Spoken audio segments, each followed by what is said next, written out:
Here we go.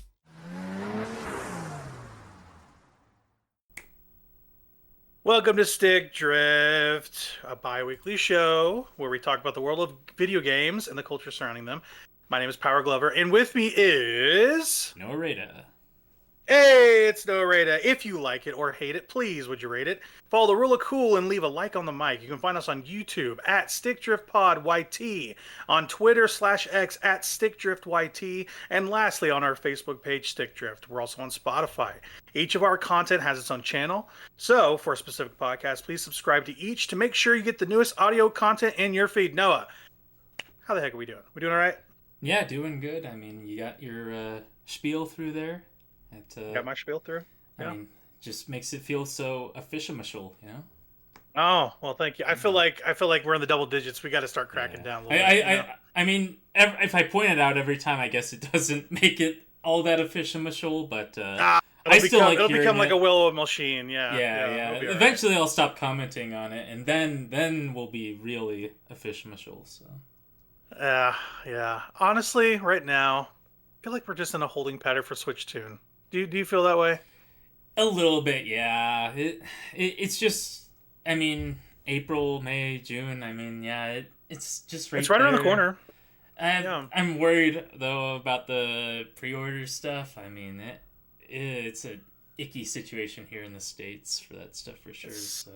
It's kind of a Canada, huge mess. I guess, has jumped on ship as well for the mess of that. So yeah, Canada's been like directly involved in that stuff. So not to get too political, but it kind of is because it's video games being involved with it. Yeah. Right now, there was tariffs levied on most of the countries, including an island that only populates penguins, apparently, which is funny. Nice. Their major export is nothing, but whatever. It's fine. Yes, so the major percentages got moved off for like 90 days, whatever. Who knows? Maybe he gets bored and just doesn't do it. I don't know. But right now, it's a 10% tariff, which is still crazy on most countries. Including Japan, Vietnam, Cambodia, where all the major like Switch hardware is coming from.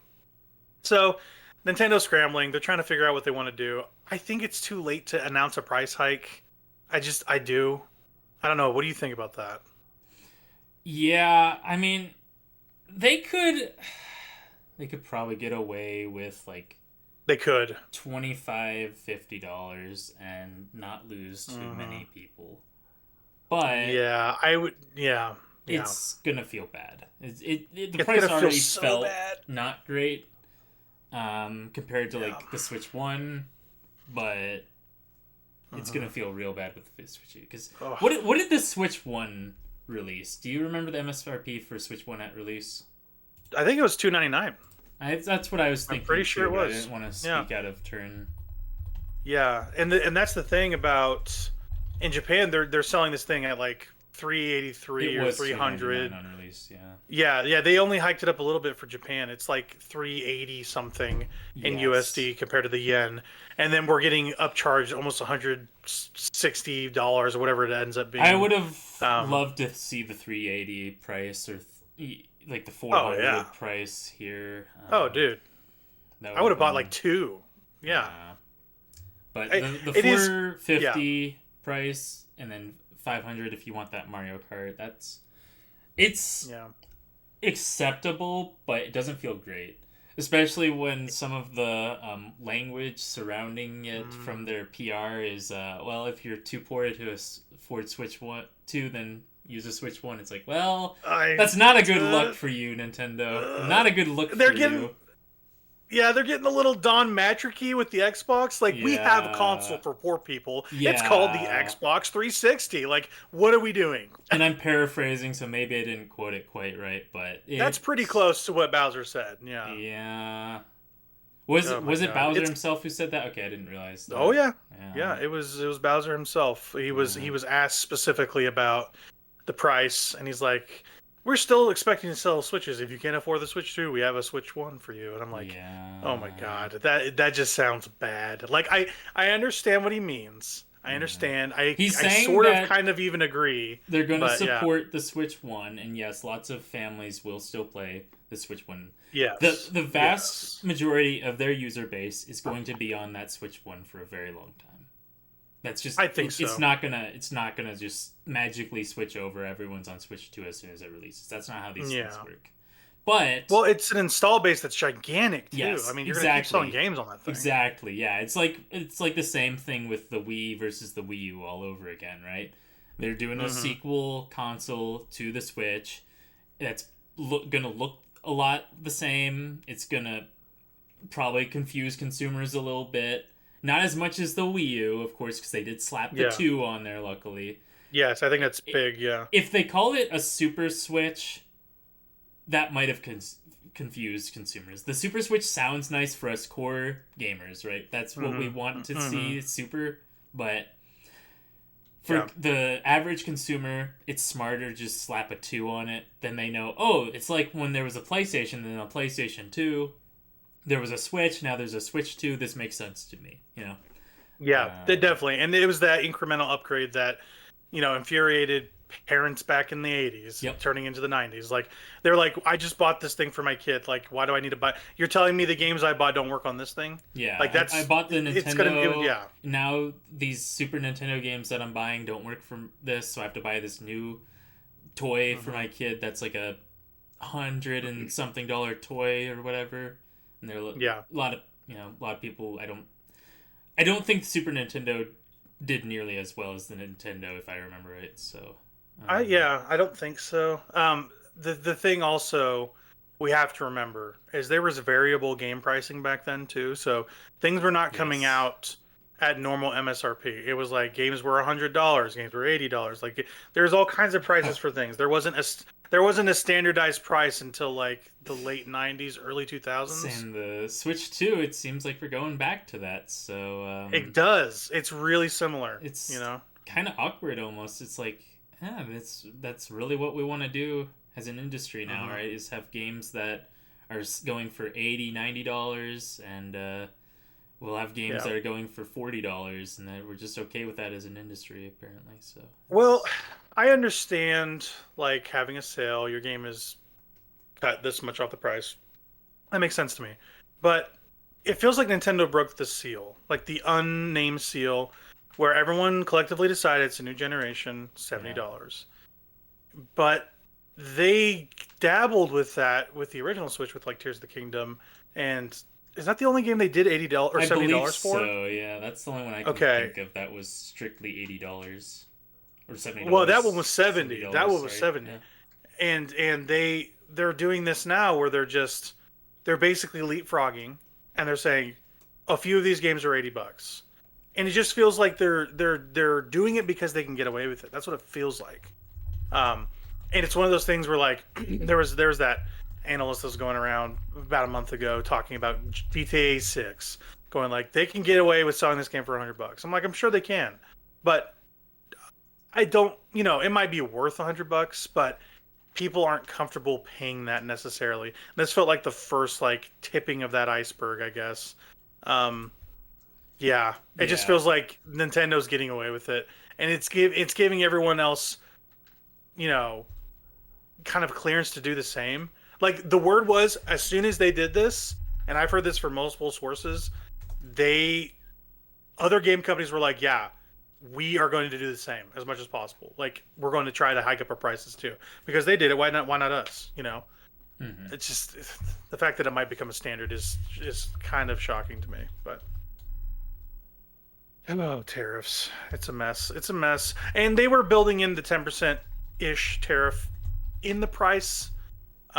kind of because they knew it might be something like that for the Switch 2. I find it hard to believe that they're going to hike the price again. They could do it, and frankly, it'd be disgusting if I told you the amount I'm willing to pay for a new Nintendo console. I'm kind of scared to say it. It'd be higher than you think. But yeah, they're also working on old architecture too. It's like 6-7-year-old architecture for the Switch 2. I mean, it's basically the equivalent of the PS4. So It's not the newest thing on the market, and they're charging almost more than a Steam Deck at some point. It's just like, eh. But up to 120 frames for a lot of things. That's kind of big, you know. There's a lot of pros and cons. That's for certain. That's for certain. But yeah, I mean, in a way, I think that games do need to go up in price as inflation, you know, just keep the industry alive and not having to resort to practices such as cramming content into microtransactions, or having like a million DLCs, or you know, having to have these. I've talked about this before, having these deluxe editions, right? Nintendo, I think, is just like, we don't want to bother with a deluxe edition. We're, you know, they're probably afraid that might confuse consumers, or maybe they don't think their consumers are the type to buy a deluxe edition. So they'd rather just say, all right, every version of this game is going to be the deluxe edition. And do you think they announce DLC right away for that Mario Kart game? That one's tough. I think they're getting away with that price tag strictly. I think they are getting away with that being the base price and not announcing anything. That's what I'm thinking well. I'm thinking that if they do announce any sort of upcoming DLC, it's gonna need to be like free DLC to like get a bit of goodwill from that price tag, just for a bit, I think. But do you want to know what I really think? Sure. Okay. I think they use Mario Kart 8 as a test bed. That's what I think. They are going to sell you passes with new fighters, with new carts, whatever you want to call them. They're going to Smash Bro this thing up. They're going to. And they're going to put guest characters on here. You're going to have Samus in her ship, okay? And you're going to be driving in frickin' wherever you want to say. Any planet in Metroid that you want to say. You know, like that's what I think is going to happen. You're not just going to have Zelda on his or Link on his bike. You're not going to just have, you know, the Inklings on their little cart. It's going to be like maybe Marth gets a freaking, I don't know, snowboard or something. I don't know. But I think they're going to Smash Bro this thing up. Yeah, you think... how far do you think they go with it? You think they go for, like, non-Nintendo characters as well? That one's tougher. Yeah. And if they did, they'd do, like, a Sonic or something. That's what I would think. Yeah. He's what driven they a car might do before. is just... He loves driving cars for some reason. Right. So that's his Which thing. doesn't make sense, because the man can run, but whatever. Okay, I need to talk about that, too. That's crazy. Okay, so... We'll get back to Mario Kart in just a hot second. I have to talk about this. What you're saying, there is a lore reason, apparently, in those racing games for Sonic on why he can't run. Okay. For some reason. Like, he has to be in a cart for lore reasons. I think that is so funny. I don't even know the specifics of it. I need to, like, do some research. Yeah. Yeah.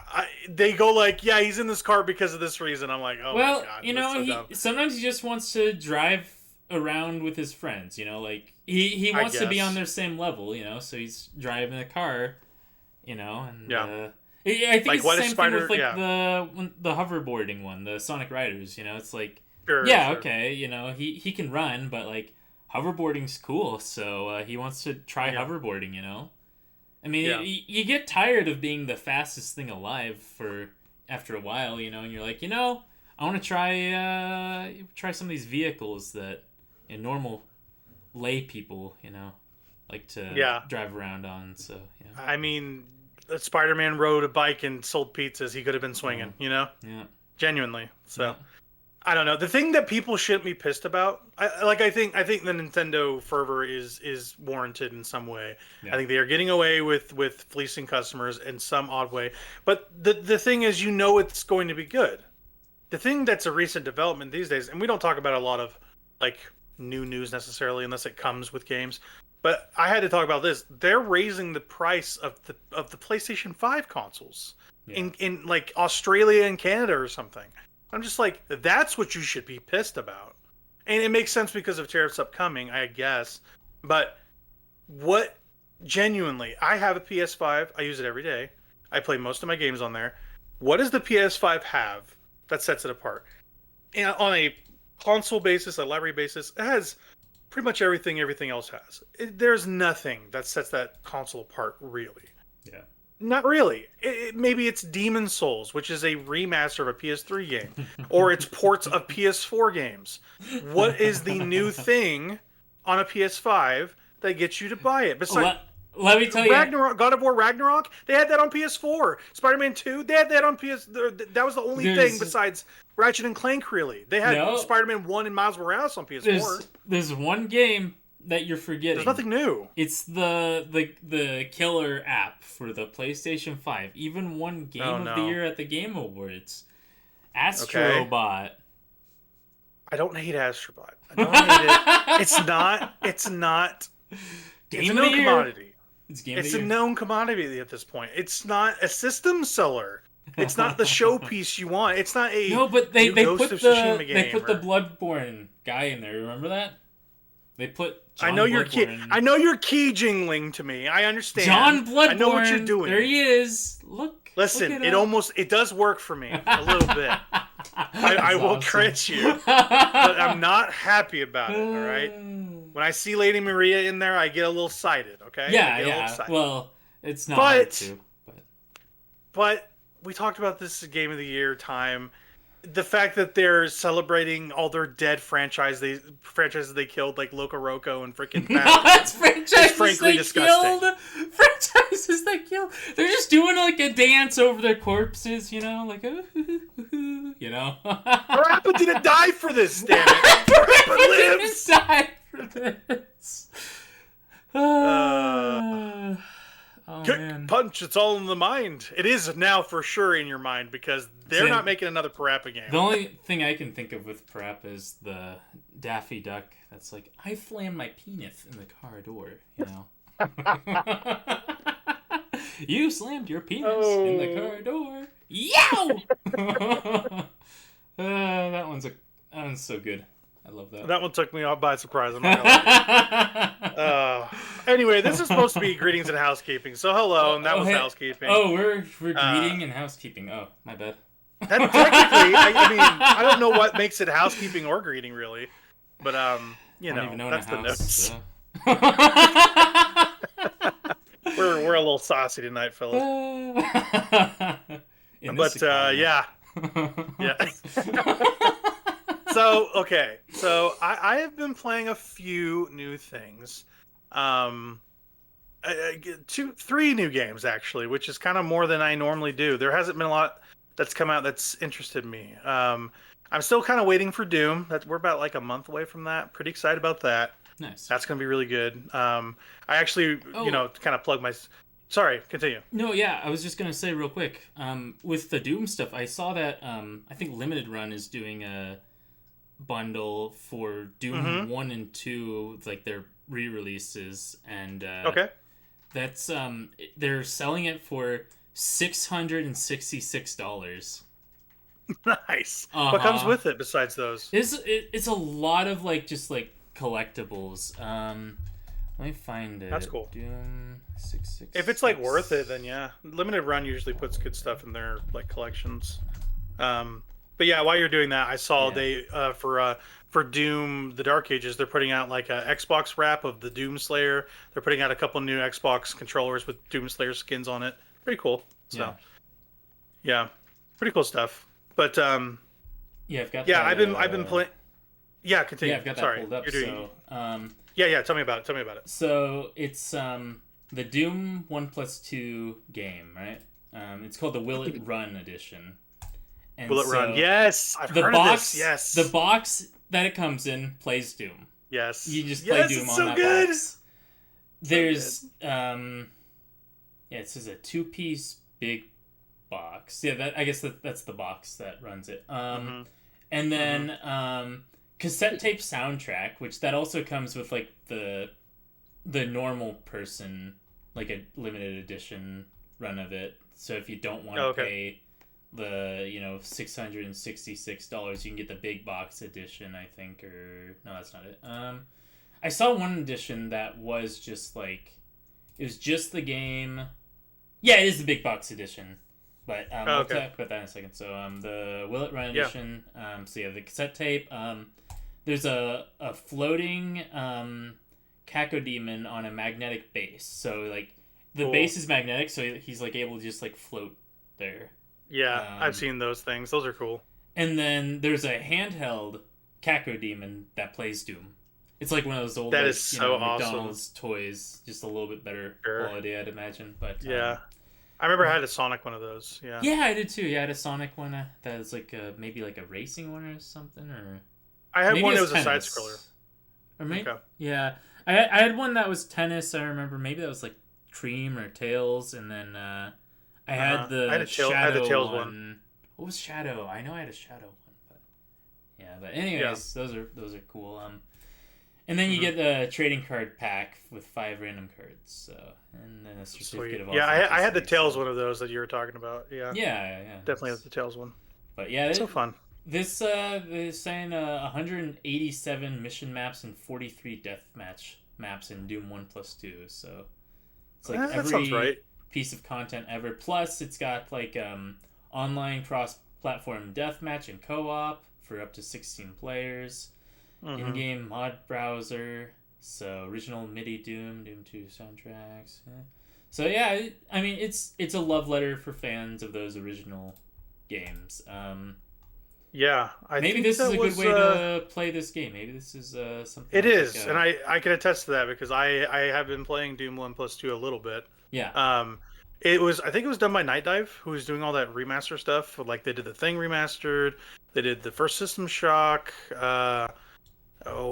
They've been doing a lot of like those boomer shooters. That era of game they've been doing.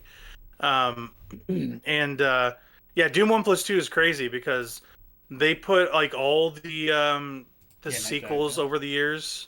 Yeah, Night Dive. Yeah, they put all like the maps and all the campaigns. They have like Sigil from some of the old developers of Doom 1.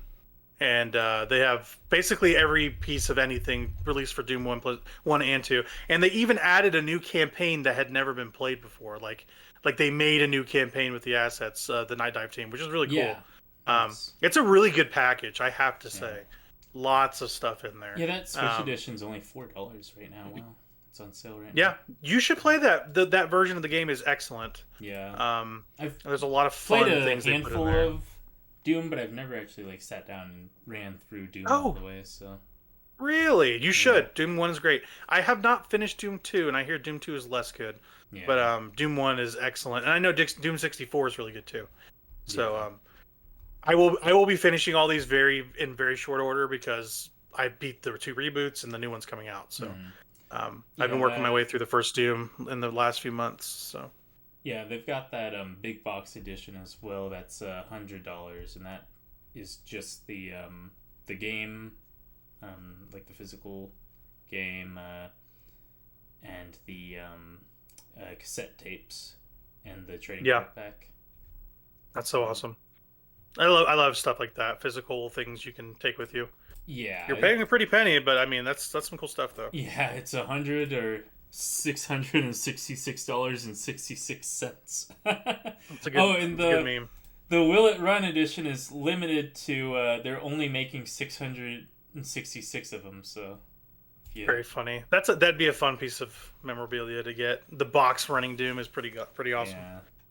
I saw, in a related note, someone made Doom run on a pregnancy test. I think nuts. I saw that one. Yeah, that's funny. Yeah, it's just become like a sport at this point, just making Doom run on anything, pacemakers or whatever you want to say. And you released a review of one of these.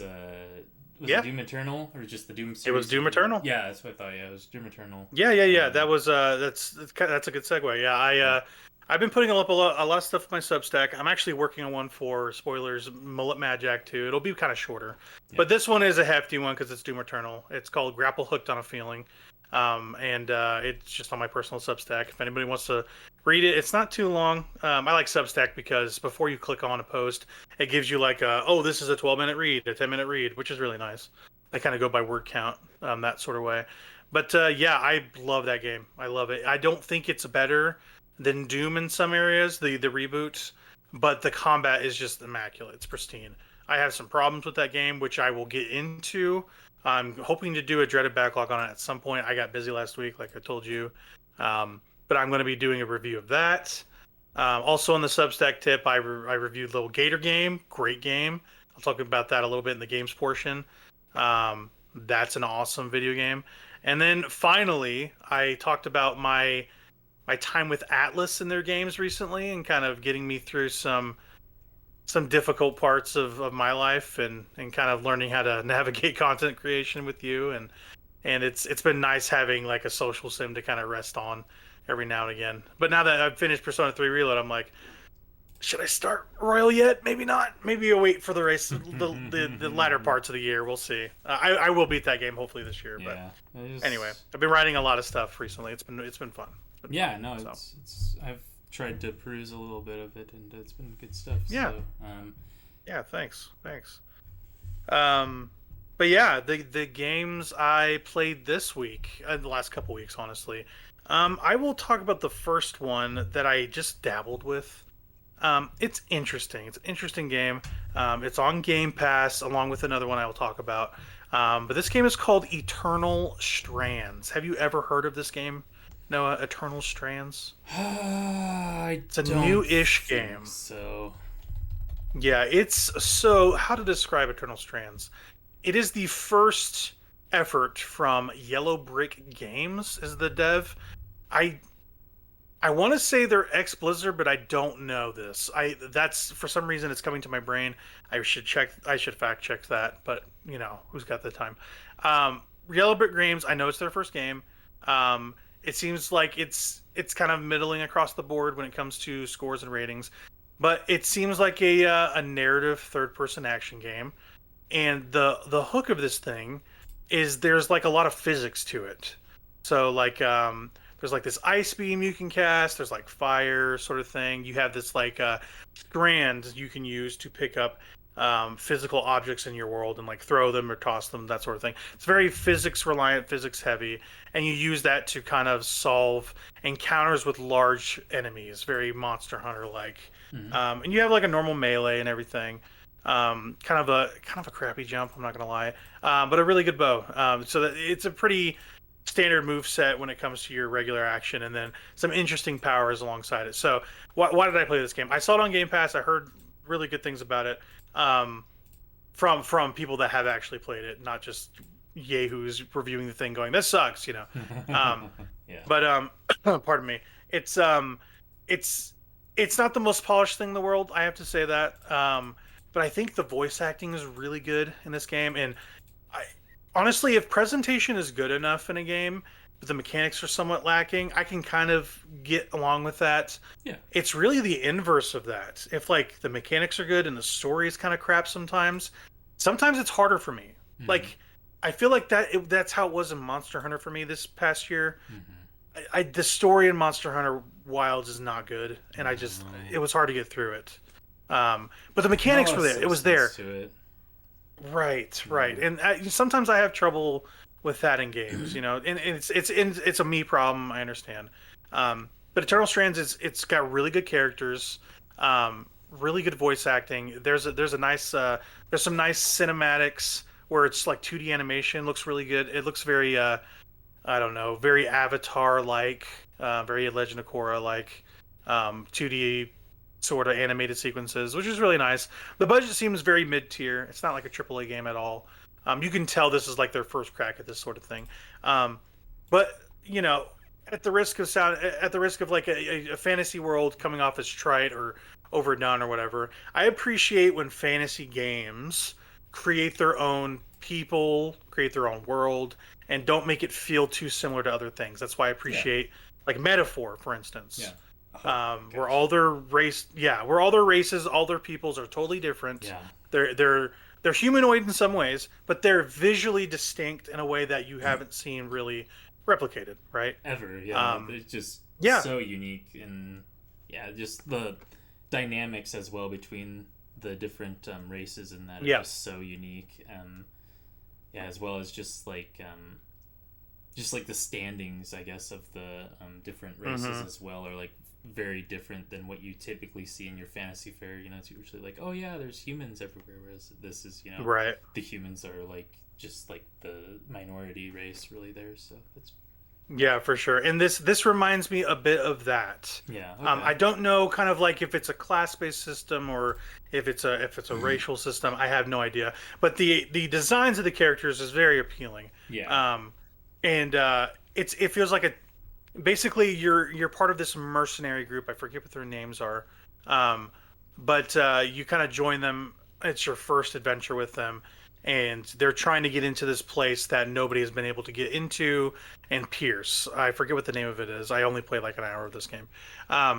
But your interactions with your party is really nice, and some of the party members already have pre-existing relationships before you get there. For instance, there's a husband and wife that are part of this band, which is really cool. And then there's like a new apprentice blacksmith that's been taken on, who's working underneath the kind of the head honcho of your group, and everything feels like established before you get there. But the character you're playing is new, and it's exciting. You know, I'm excited to play more of it. I think I will. It, like I said, not the most polished thing in the world, but the narrative is very interesting. The characters are very well written and acted. It does a lot for me. It really does. So if you haven't played Eternal Strands, I recommend it. I think the physics stuff is really novel. So, for instance, your first boss fight is with this dragon, sort of thing. And what I did was it's a climb anywhere thing like Zelda. Like if you have a stamina meter, you can climb things. That's what I was going to mention. I've been looking at screenshots. I was going to make the joke of, it's just a Breath of the Wild clone. That's what it's definitely inspired. Yeah, it's definitely inspired. Sure. I don't know what the breadth is of it. It feels like a single-player narrative game with a golden path. It feels like that. Yeah. It's probably like wide open areas, but not like wide open world, you know? Yeah.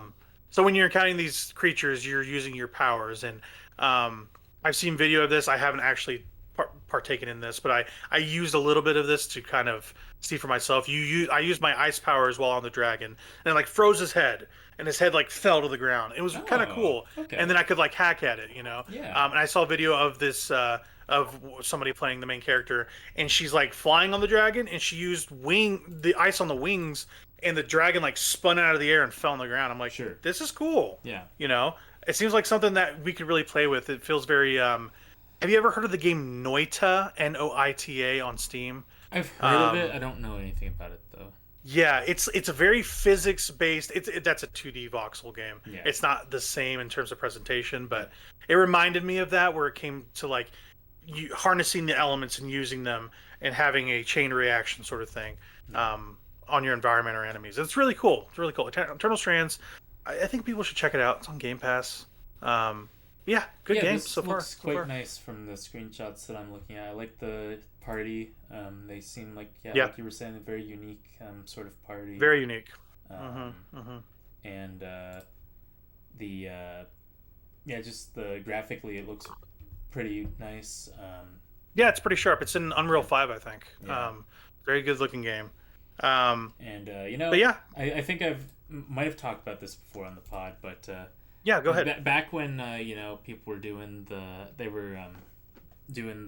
alpha for Genshin Impact, that was around the time that Breath of the Wild just came out, and there's a lot of complaints that were like, this game is just Breath of the Wild. This is a blatant ripoff. You shouldn't play this game. And it's like I'm sitting here thinking, I liked Breath of the Wild. If they're giving me more Breath of the Wild, why is that a bad thing? And I think, in some small part, even if the game is, the only similarity is just like somewhat similar, cel-shaded art style, but not really that similar. And then, the climbing aspect of this game, I still think taking like good parts of good games is what games should and have always done. Like that's just how game development works, right? A game for sure pioneers something, and then other games are like, oh yeah, this should be how it is. Like when this is a good idea. When twin stick sort of FPS shooters started coming out, everyone before them was like, how do we do shoot FPS shooter games? How do we control the camera for this 3D environment? Right. Somebody laid down the law, and they're like, oh, this is how you do it. Okay, cool. And now every FPS shooter has the same exact control scheme, pretty much. It's standardized, and that's just how these things work, right? You just standardize things for the consumer, so that they know what to expect. So streamlining it, making it a standardization, right? Like, but that doesn't mean that games are copying each other blatantly. Games have, yes, they are, but it doesn't. Right, I get your point for sure. Industry, it really doesn't. Yeah, I definitely. No, it doesn't. I feel like like we talked about this a game of the year too. Metaphor speeding up the battles with the kind of Muso like punch kick sort of thing. Yep. That was all right. People should steal that. We want people to steal that. Please steal that. Like, please. I don't think you can patent mechanics like that anymore. Hopefully not. No, I don't think so. I want people to steal that. Yeah, it's a great time saver. I don't know though, because like Nintendo and Pal World with like their patents for the capturable monsters, and just until recently, I think it was Bamco. Bandai Namco, yeah. They had a patent on loading screen minigames. I think that just expired pretty recently, and so now games are allowed to use was it loading Bandai? Screen minigames. Pretty sure it was Bamco. It was Namco, it was because of the. You could play. I guess back then, You could play arcade games on the load screen, wasn't it? And then yeah, that's what it was. I think that PS1, I think that's lapsed now, but it used to be the case for a long time. I think it has lapsed because in recent memory I've played Splatoon, and they do have like loading screen minigames. So interesting. Yeah, it's good when people take mechanics and implement them and become standardizations. And you mentioned like we're kind of get off base slightly, but you mentioned shooters specifically. Like Halo was a huge holdout for a long time when it came to the standardizations of their shooting mechanics and how in the controls, their default controls. But they, with like Halo 4 and 5, they've started stepping in the line, and they obviously have like the controller mapping. You can like go, I want to be green thumb, I want to be bumper jumper. You can switch around to make it like how it used to be for you. But the standard experience is like, hey, you play this like a Call of Duty. You look down the sights with left trigger or whatever you do on keyboard, and that's just what the average consumer wants, right? Yeah, they don't want to have to learn a new way to play necessarily. They just want to play the game. And games are complicated enough with all the buttons now. So not just all the buttons, mechanics too. I mean, games just mechanics. As time goes on, that's just how these things work, right? In order to stay fresh and new, they have to introduce more complexity, more mechanics. You've seen it, in any sort of environment, right? That's just how media works, right? If your media isn't unique in some way, then nobody's going to care about it. You can't have Frederick go fight the demon lord 1,000 times without mixing it up a little bit. So, you gotta change some things up. Yeah, for sure. But like with the mechanic thing, I think with Eternal Strands specifically, I think them taking that Breath of the Wild stamina based climbing is good. It's not a problem, and it doesn't feel like it just feels inspired. It's a blatant ripoff. Don't play the game. It's a blatant It looks like a Zelda rip-off. clone. Yeah, it's a Zelda clone. It's a Zelda clone. Every game's a Zelda clone these days. If the game has grass, it's a Zelda clone. Sorry. That's right. Red Dead Redemption 2 is a Zelda clone. Yeah, you gotta boycott Red Dead Redemption. Yeah, your horse is named Epona or whatever you want to say. Is it really? Yeah. Oh my god. It is. I know. That's crazy. Yeah, I heard Link went to a brothel. He did? I want to play that one. Yeah. They went to Saint Denis and went to go see my favorite hooer. Man. I can't imagine Arthur Morgan from Red Dead Redemption 2 doing the Link sounds like. He goes like, oh yeah. I mean, I'll tell you what, I'm whooped. I guess Ganondorf does sort of like the yeah when you play him in he kind Smash of does, Brothers. yeah. He goes like, hooyah, you know. Yeah. Man, Ganondorf's such a cool character. I love playing him in Smash He's very Bros. cool. He's very cool. Yeah. I will play more Eternal Strands, but another game I started. I don't know why I'm starting all these new games. I was interested in all of them, so don't give me too hard of a time. South of Midnight. I mentioned this last podcast. And please don't take it the wrong way. I didn't mean that. I didn't mean to hurt your feelings or anything. I was genuinely joking. South of Midnight is it reminds me of Princess and the Frog a lot. Have you ever heard of this game, South of Midnight?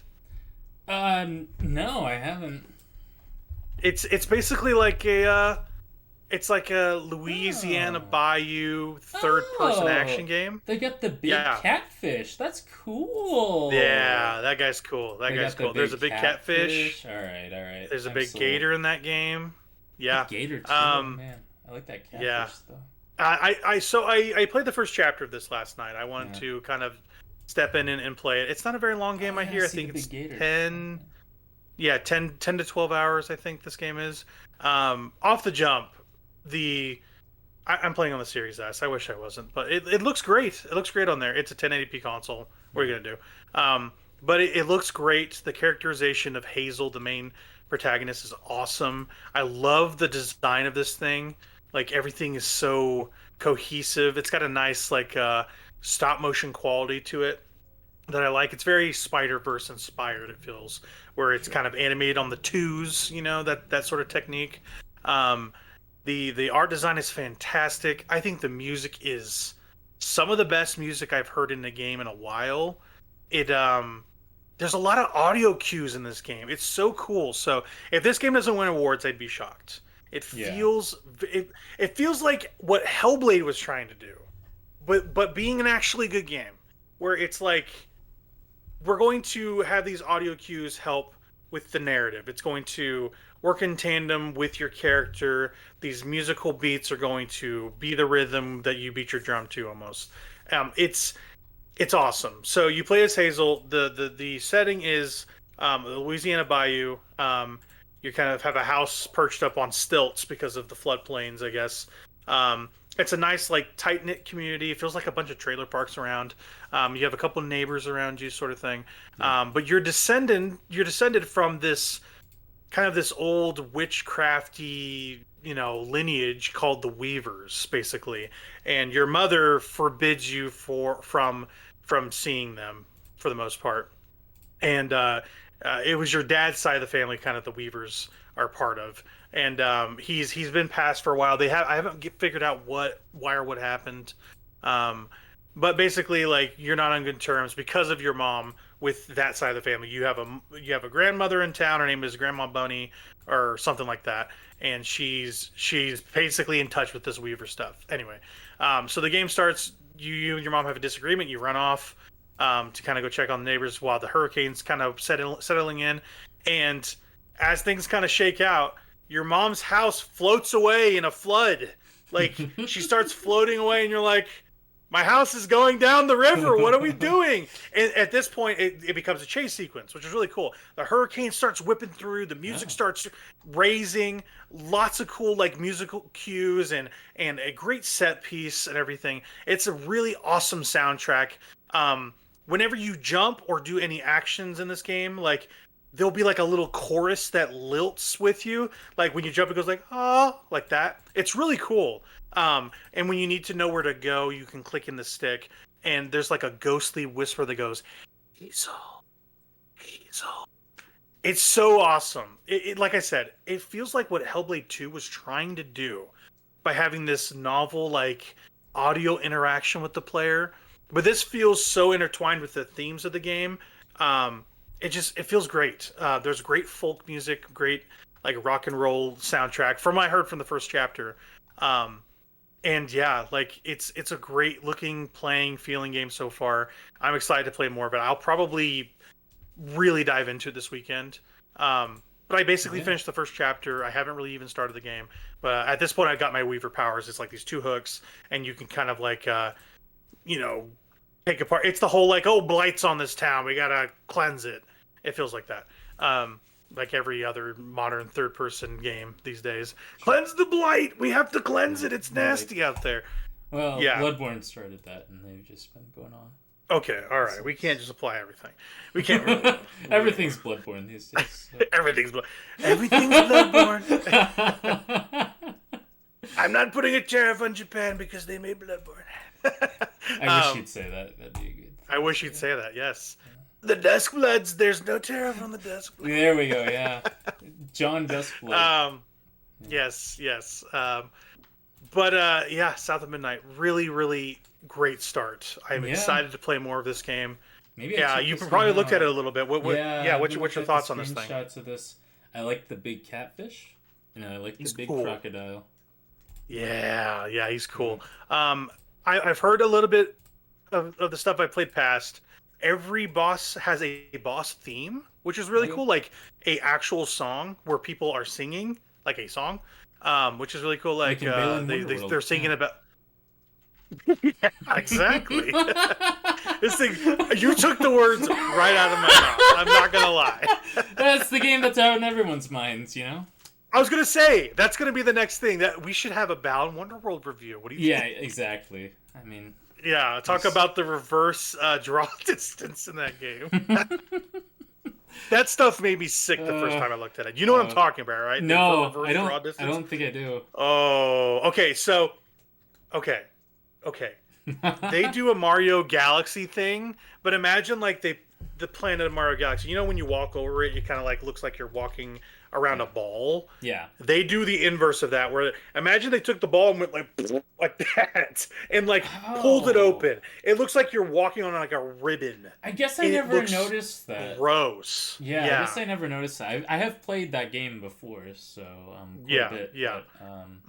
But, But in Balan Wonderworld, that's what they're doing is reverse draw distance. So every time you're going down, it looks like the world's going up, and it makes you go, you know. So, oh man, that game is nasty. I bought that game for like $5 last year, so I gotta play it. Dream, yeah. I mean, you gotta experience his dream. Yuji Naka. He is currently in prison. For Balan Wonderworld specifically, they sent him to prison after that. He's got to come back and make a second one. What are we doing? Yeah, he needs to come back. Free Yuji Naka. Let's see it in the Twitter feed. #free Yuji Naka. Okay, so not to make this political again, but I have to say this.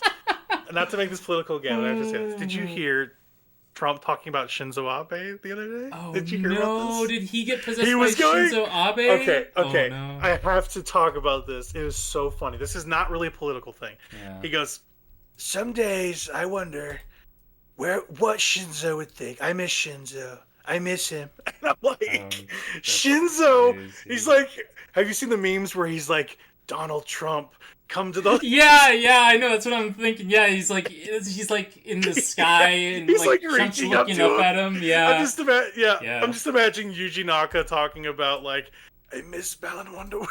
I miss Balan Wonderworld. He's talking about it like he was talking about Shinzo. Yeah. Just this wistful tone, wishing for his game while he's in prison, doing hard time for tax evasion. Or whatever the hell he's in there for. He's for misappropriation of funds or whatever he was. But, I don't know, but you think that I don't know what kind of work you think they have Yuji Naka up to in the Slammer? Making the next Sonic game because that's punishment enough. Hey, listen, that's a low blow, mister, all right? Sonic games can be good, all right? Sonic Shadow Generations was pretty good. That was a good He didn't like that, guys. He didn't laugh. Yeah. No, all right. No more of that. No more of that.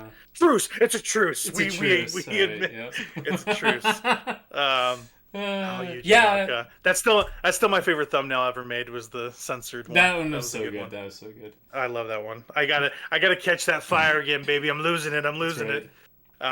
This South of Midnight seems like a good game made, for people that like good games. So I like good games. Yeah. I'm all for good games. I like playing it. It's a good game. Maybe it falls apart at the end. I hear it's not the longest thing in the world, like I said, and people are like kind of not lukewarm, but they're like 7 to 8 is kind of what they feel like on it's it. It's a $40 game, so I mean, it doesn't have to be that long at that price. I feel like if you have a $40 game, you can. The industry is allowed. Hear this, industry, like you are allowed to put out a shorter game at $40. Yes. Like that's a perfectly acceptable thing to do, and that's what a lot of people want. A lot of people just want a nice bite-sized meal. You know, they don't want a full course, open world extravaganza. Right, not every game has to be open world, guys. Some games can just be this linear, story-focused sort of package, and as long as you don't like lead people astray thinking that it's something that it's not, then that's a perfectly acceptable thing to release. So, and that's what I've been playing is like little bite-sized, little chunky games, and that's been great. Yeah. But we're going to talk about open world game next. So oh no! I know you just said all that. I didn't want to burst your bubble. I was going to let you finish. I played about an hour and a half of Assassin's Creed Shadows. That's a good game. They're back. And I think they're back. They make good Assassin's Creed games now? That's pretty cool. I didn't know they were capable anymore after Odyssey and Mirage. Mirage is not a bad game. It's just not a good one. We'll put it that way. It's fine. It's fine. The mechanics are kind of wonky sometimes. The story's not great. The assassin they cover isn't interesting. It's kind of like a game. It's how I feel about like Assassin's Creed Liberation, if that makes sense. The PSP game. Or Vita game, whatever you want to call that. I don't know. I don't remember which. But Assassin's Creed Shadows, they're doing the thing that people have been begging them to do since the beginning of the series, is take it to Japan. And for the longest time, they're like, we couldn't possibly do that. I mean, we cannot put assassins in Japan. We can't do that. We are French. We can't. Yeah. We couldn't possibly. We're going to be taken over by Viacom. We can't do it. Nobody gets there. I mean, we don't know what to do. They figured it out. They decided to put Yasuke in it, and he's kind of cool. It's literally the period that the Shogun show takes place in. It is Sengoku. There is Christians and a bunch of other foreign invaders coming into the land and trying to get purchase and everything. It's that show. It's also where Shampoo is. Oh, okay. It's Portuguese out the wazoo. They're talking in Portuguese as Yasuke, basically. And something I told you a little bit in our texting, the voice acting in this game for the English dub is horrendous. Which has never been a problem in those games, but it's so bad, I have to say. I couldn't stand the voice acting for Odyssey. I absolutely hated Odyssey was pretty bad too. Whenever any of the characters would say, what do they say? The Mistios or whatever. Oh my gosh. Mistios, come here! I have a stupid quest for you! Ears so much when my roommate in college was playing through that game. I'm like, I will never play this game. I just can't. I played through all that game, and there's a lot of dumb people talking to you about crap. Do they have like an immersive language mode for that game, or is it just English? They do. Okay, maybe I'd like. They do, and it's really good because they mix the Portuguese and the Japanese. It's seamless. The voice acting is a lot better. They even match the lip syncing as well. So it's very immersive, very well done. I think the thing that is underrated about this game, and I'm just playing on a regular base PS5. This game is a looker, dude. It looks so good. And okay, so some things about the game look fantastic. So the thing that I don't think looks great, the facial animations, a little stiff. It was it feels like a kind of remnant from the open worldness of the previous two RPG games. This is kind of coming back to the original formula of Assassin's Creed, where you are hunting, sneaking, fighting through large scale environments. But it doesn't have as much of that RPG kind of jank that the first that Odyssey and Valhalla had. It feels like parts of that, but with the core systems that people appreciate about their original games. And they even brought back the grapple hook. It feels back to that tradition. The facial animation, not amazing, but the hair. And I told you about this. Yeah. Naue looks like she's in a L'Oreal ad. She looks fantastic. L'Oreal, because I'm worth it. I know. Yes, she is worth it. She's great too. She's one of the more fun parts of the game. So like this, I don't know how much of this is going to be a problem or if it's going to be like a cool addition. So previously, since I'm the Assassin's Creed guy, I played pretty much every one of their games. In Assassin's Creed Syndicate, they have two protagonists, a brother and sister, Jacob and Evie Fry. Yeah. They do the same things. They specialize in the same things. They have different combat strings, they have different weapons, but they can do the same things fundamentally. The difference about Assassin's Creed Shadows is that there are two different play styles, and some of them you have to only play as for a certain amount of time for story progressive things. So Yasuke is like the tank, the big beefy boy. He's gonna knock the walls down and fight people. He's what the developers called easy mode. He cuts people up. In the optional missions where you can play as one or the other, if you want to play it easy, play Yasuke. He cuts fools up, and he's very strong. Yeah, and when he runs into people, he knocks them down. Naoe is the stealth fighter, the small fighter. She is very nimble, very quick. She excels at assassination, like purely. But she's also like easy to take down. I don't know how it's going to shake out because I haven't played much more of it. I don't know how I'm going to feel about it by the end for sure, but it seems like an actual novel thing to do. I hope there's enough of it on each side. You know, is it going to be good on Yasuke's and not Naoe's, or the inverse, or are they both going to have good moments? You know, It's hard to know that. Yeah. But from when I played for an hour in, the start of the game is excellent. The impetus for you getting where you need to get to, it's a little trite. With like Naoe's tragedy that happens, you see it coming from a bazillion miles away. Somebody dies that she likes and loves, whatever, and basically this group of assassins come up, and you go like, "Oh, I wonder if I'm going to have to take all these guys out in succession and maybe on the map where I have to mark them, just like Assassin's Creed's of past did." And turns out you do that very thing. But yeah, it's really cool to see them coming back to the things that people liked. It feels like a very safe one of these. It does. But between the look, the gameplay styles, the setting, which is immaculate, and the look of the world is brilliant. It's beautiful. It rivals like Ghost of Tsushima. Like that sort of visual fidelity, that beauty feels like that, you know. All these things come together to create like this really interesting game that I feel like is very good so far. Maybe it dips, maybe it gets better, maybe it gets worse. I don't know. But people have been enjoying it, liking it. The main story is not the longest thing in the world. It's like 30 hours, which is great.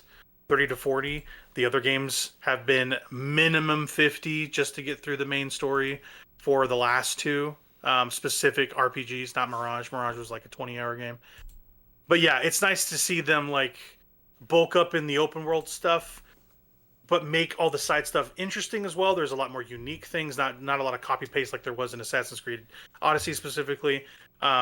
Good side quests, good characters so far. Voice acting for the dub's great. The immersive mode is great. The drawbacks are not the greatest facial tech in the world, and the English dub is horrendous. It is shocking how bad it is. It feels like it was done with scabs for actors. Not good. But Assassin's Creed Shadows, great game. People should play it. I will be playing. It's probably going to be a game I play all year. It's just going to take a while for me to get through it. But yeah, this is honestly the big picture Assassin's Creed stuff feels very minimal here. So if you're going to play this one, Noah. Sure. I think you'd like it. Yeah. So I guess, is this game just Ghost of Tsushima, or is it different? It is different. Okay. But it's very similar. Okay. It's very similar. I think if you're going to play a all-around higher quality game, I think Ghost of Tsushima has you covered. And if you don't want to play Assassin's Creed, I think you're fine waiting for Ghost of Yotei this year. Yeah. I'm not saying that they're not too dissimilar. They're not. Yeah, I'm not planning on running out and getting a PS5 personally, but yeah, sure. But yeah, it'll come to PC eventually. So it will. And Ghost of Tsushima 1 did that. Well, Ghost of Tsushima and then Ghost of Yotei, but Ghost of Tsushima came to PC eventually. But yeah, that game and this game are very similar. When it comes to characters, like Jin Sakai is not the burly type sort of thing. Yeah. He's more like the Naoe, but he can hold his own in a sword fight. Yeah. I think that Ghost of Tsushima has way more of a visual panache than this game does. The weird hip hop jazz punk thing that they do with Yasuke is odd. I don't know quite how I feel about it yet. Yeah, I mean, you've watched a little bit of Samurai Champloo. They do a similar thing in Champloo, and I think it really works for Champloo. So I don't necessarily think that would be something that turns me away from the game personally. I think you'd like it. I think you'd like it. Yeah. I think that it blends pretty well with the it's counterculture, right? Hip hop is counterculture. That's what hip hop's always been. And hip hop and rap. When you have these very strict settings, like this strict Sengoku Japan sort of setting, right? Or maybe post Sengoku, but regardless, it's a very strict setting, and the samurai laws are some of the most strict laws that have ever been put on a people group. Yeah. The people are oppressed, basically, in this setting, right? Your lot in life is your lot in life, and there's really not a lot of ways to move up in the world.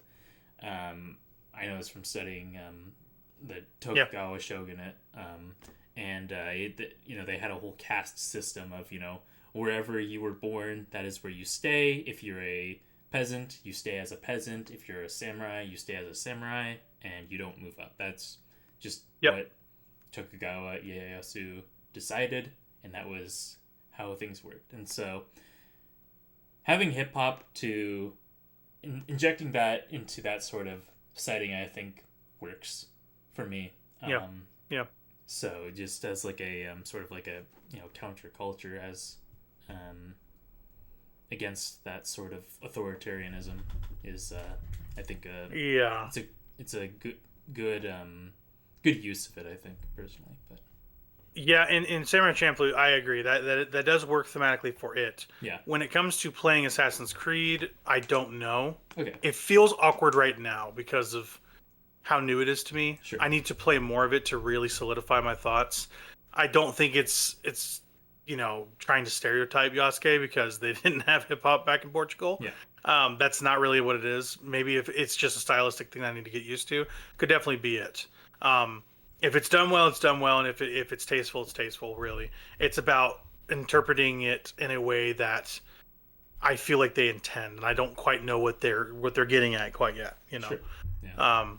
Like if they had someone going like, "Oh, wiki, Yasuke's good at sword," like that would be weird. But I think it's just like music. So I mean, they do that in Champloo, but it really does work in Champloo. They do the wiki. Yeah, I don't think it's that far. I don't think it's that far. Yeah. I don't.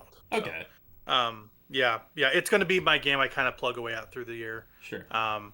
And I want to finish it before the end of the year. I want to get back to a place with Assassin's Creed where I really love it again, because I love those games. I have a very soft spot towards most of those games in that series. And there's word that the Assassin's Creed Black Flag remaster might be coming this year too. So if that comes out, that'd be great. So yeah, great game. Finally, for the new stuff I've been playing, this is the one I've been playing the most. It's called Blueprints. It's kind of a double entendre. Is that the word? It's basically a title with a double meaning. So Blueprints is kind of your character, but also it refers to blueprints, like for a building or a house or a construction. And it's kind of clever. So the crux of this game is you are the inheritor of the estate of H.S. Sinclair, a dead baron of a very wealthy, seems like camera empire. Sinkaco is what it looks like, is the name of the company he owns. And you are uncovering the tale of the house and its rooms that are ever changing, in the pursuit of seeking out the 46th room of this manor. So that is just the early crux of it.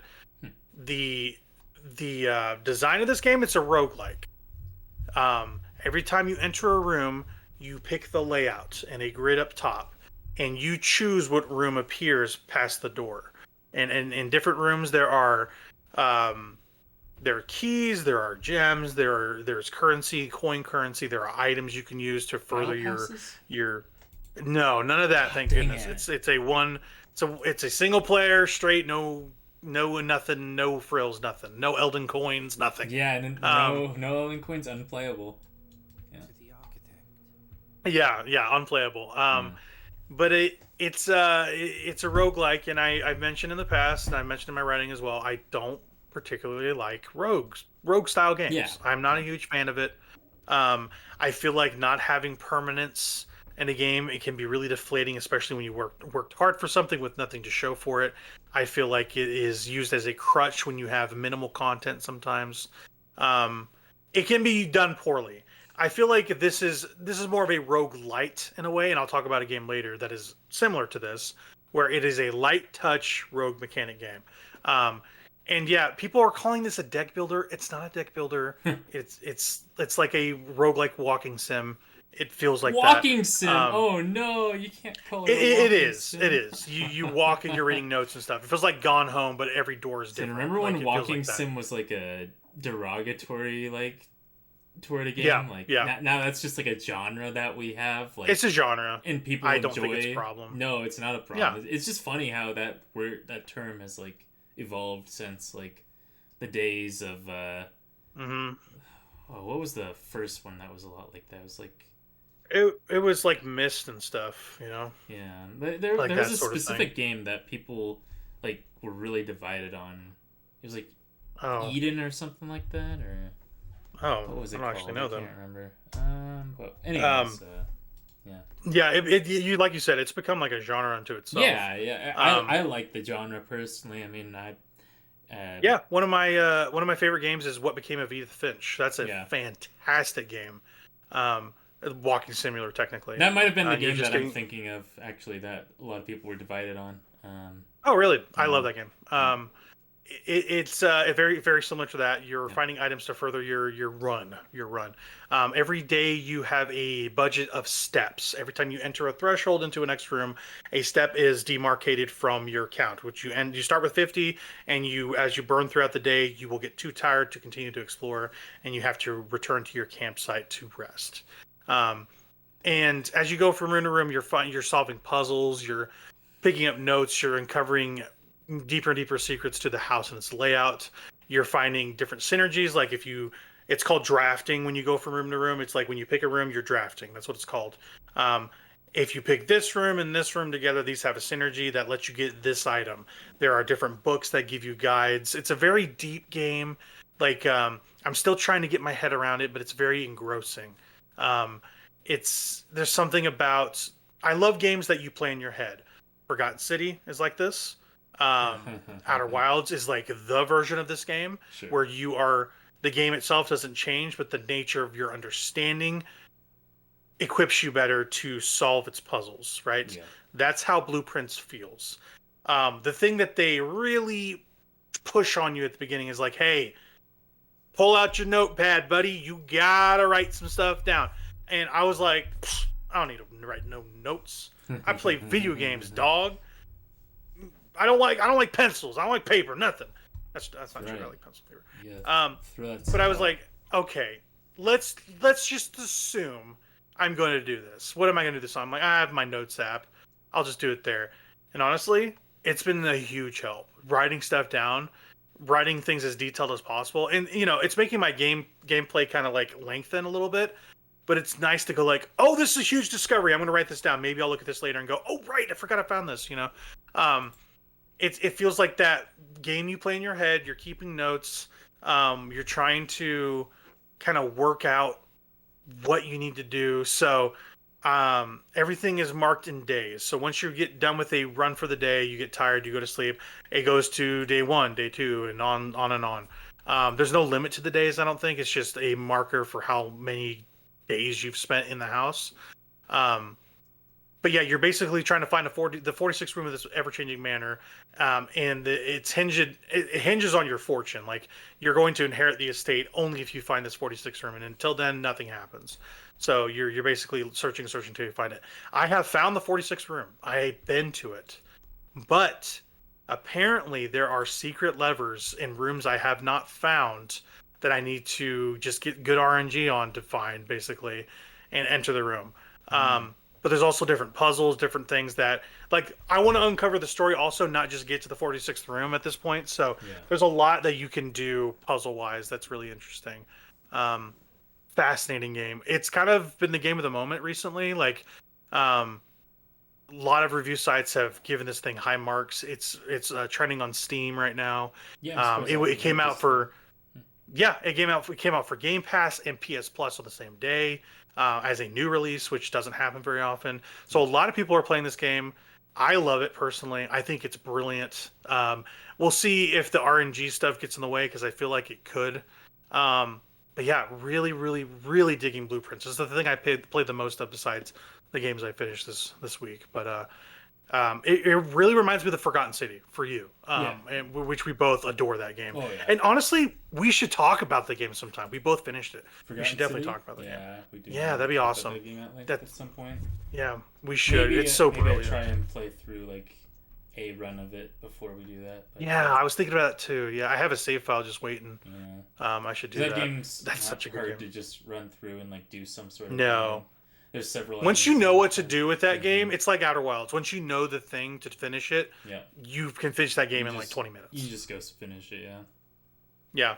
That's what I love about games like that, though. Exploratory game, yeah. I love those sorts of like exploratory puzzle sort of games, and that's why earlier we were talking about like the walking sim debate. It's like it's okay that some games can be just these games that are you're walking and there's no killing, no action going on, right?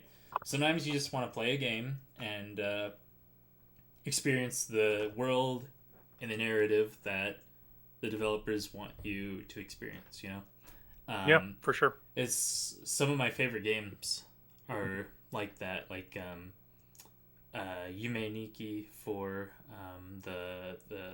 that's the RPG Maker game.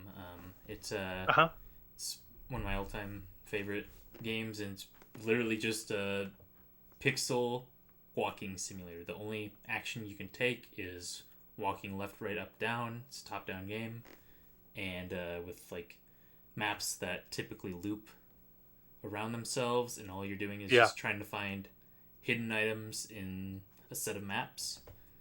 And the maps are somewhat interconnected. In some ways they're not interconnected, so oh, my bad. Yeah, I love that game. I don't know if I've talked about that game too much on this podcast, but that's what I think of that's the first thing that comes to mind when I think of a walking simulator type game. But yeah, that game's just phenomenal. But yeah, if you like that game, this is definitely something you should check out. It's not the most expensive thing ever. It's like $30, so it's great little game. Yeah, in recent years though, I've played. Have you heard of a Basilisk 2000? I have not. By Kira. Okay, Kira's the ones they made. What's the? Oh gosh. Now I'm losing my train of thought. You're good. They made a really good Kingsfield that I really enjoy. I'm just gonna do a quick Kira. Yeah. While you're doing that, just some ideas for like people that want to play this game. When all else fails, if you can't figure out where to go, use up all your steps, explore all the rooms. If you don't know what room to pick, just pick something you've never picked before. It's really just up to you what you want to do for going through Blueprints. A lot of people get kind of annoyed with how you play the game, the structure of it, and it not being so linear. But I think there's a lot of variation there, a lot of things to uncover. It's worth peeking around what you can find. But yeah, that's Blueprints for me. So yeah, what did you have for Basilisk? Yeah, so Kira, they made Lunacid was the one I was thinking of. That game is phenomenal. I love that game. I've heard of that game, Lunacid. I think it's still in Oh no, I guess it's out of early access. I mean, maybe I need to revisit that game, but yeah, it's very much a Kingsfield-like, but with like modern controls. Whereas oh, cool. They actually just put out, which I still need to play. They like within the past week they put out Lunacid Tears of the Moon, and that is I'm not sure if that's supposed to be like a prequel or a sequel or somewhat related, but they've actually built this game on the Sword of Moonlight Kingsfield engine. That is like a publicly available game engine that they put out, FromSoft put out forever ago, for people to use for game creation. And they've built a whole game on top of that engine, so I'm really looking forward to sitting down with that game and spending some time with it, because I absolutely adore that Kingsfield engine. But yeah, you'll have to talk about that for sure. So, but with Basilisk 2000 is it's a sort of two games, and it's sort of a I guess an ARG. So you play the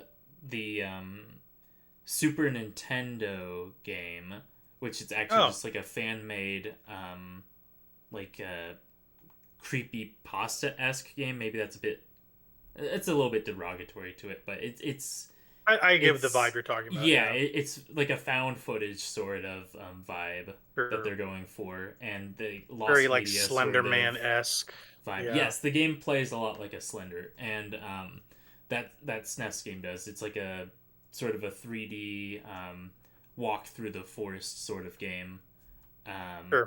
And then Basilisk 2000 is supposed to be like a early 2000s sort of game where that wasn't released, and so you play through the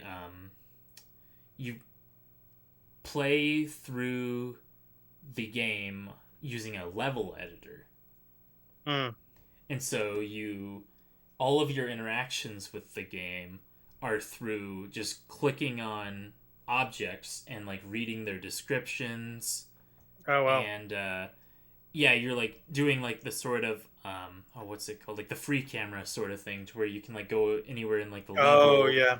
And you can free camera, yeah. Yep, and you can click on things to get more details about them, and you can it's a level editor, so you can like turn on and off the lighting. You can do all sorts of fun stuff. But interesting. It's so yeah, you play through the game entirely on a level editor, and wow, that was a really awesome experience. I played through it on a voice call with some friends of mine, and they had already like watched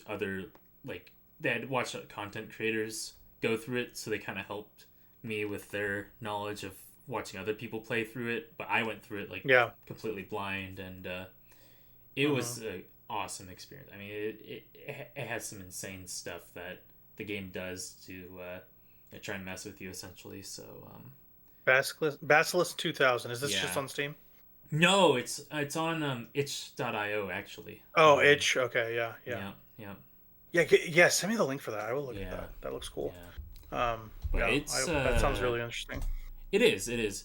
And the SNES portion of it, you actually have to use like a SNES emulator to even run the thing. I'm pretty sure. Yeah, if I remember. Really? That's fascinating. Yeah. That's really cool. That Basilisk 2000. Yeah, you sent me the link. I will look at this. This is super, super cool. Yeah, as for the new game portion, that's pretty much all I got for new games. Yeah, you talk about Basilisk 2000. I will check that out. That sounds awesome. You also been playing Touhou Gensoukyo Skydrift? Tell me about this game. Yeah. So, it's Touhou I said it right? Skydrift. Yeah, I think so. Okay. And it's basically you take Kirby Air Ride, right? Okay. Mix it with Mario Kart Double Dash. I am here. I'm present. Yep. I'm available. Yep. Yes. Yep. and it's a lot of fun. I haven't played it with friends yet because I can't convince anyone to buy this currently $16 game. But that's not that bad. No, it's on sale right now for $16. It's usually like $25 or so, but it's probably my favorite merecally kart racer that I've ever played. I thoroughly enjoyed the mechanics of this game.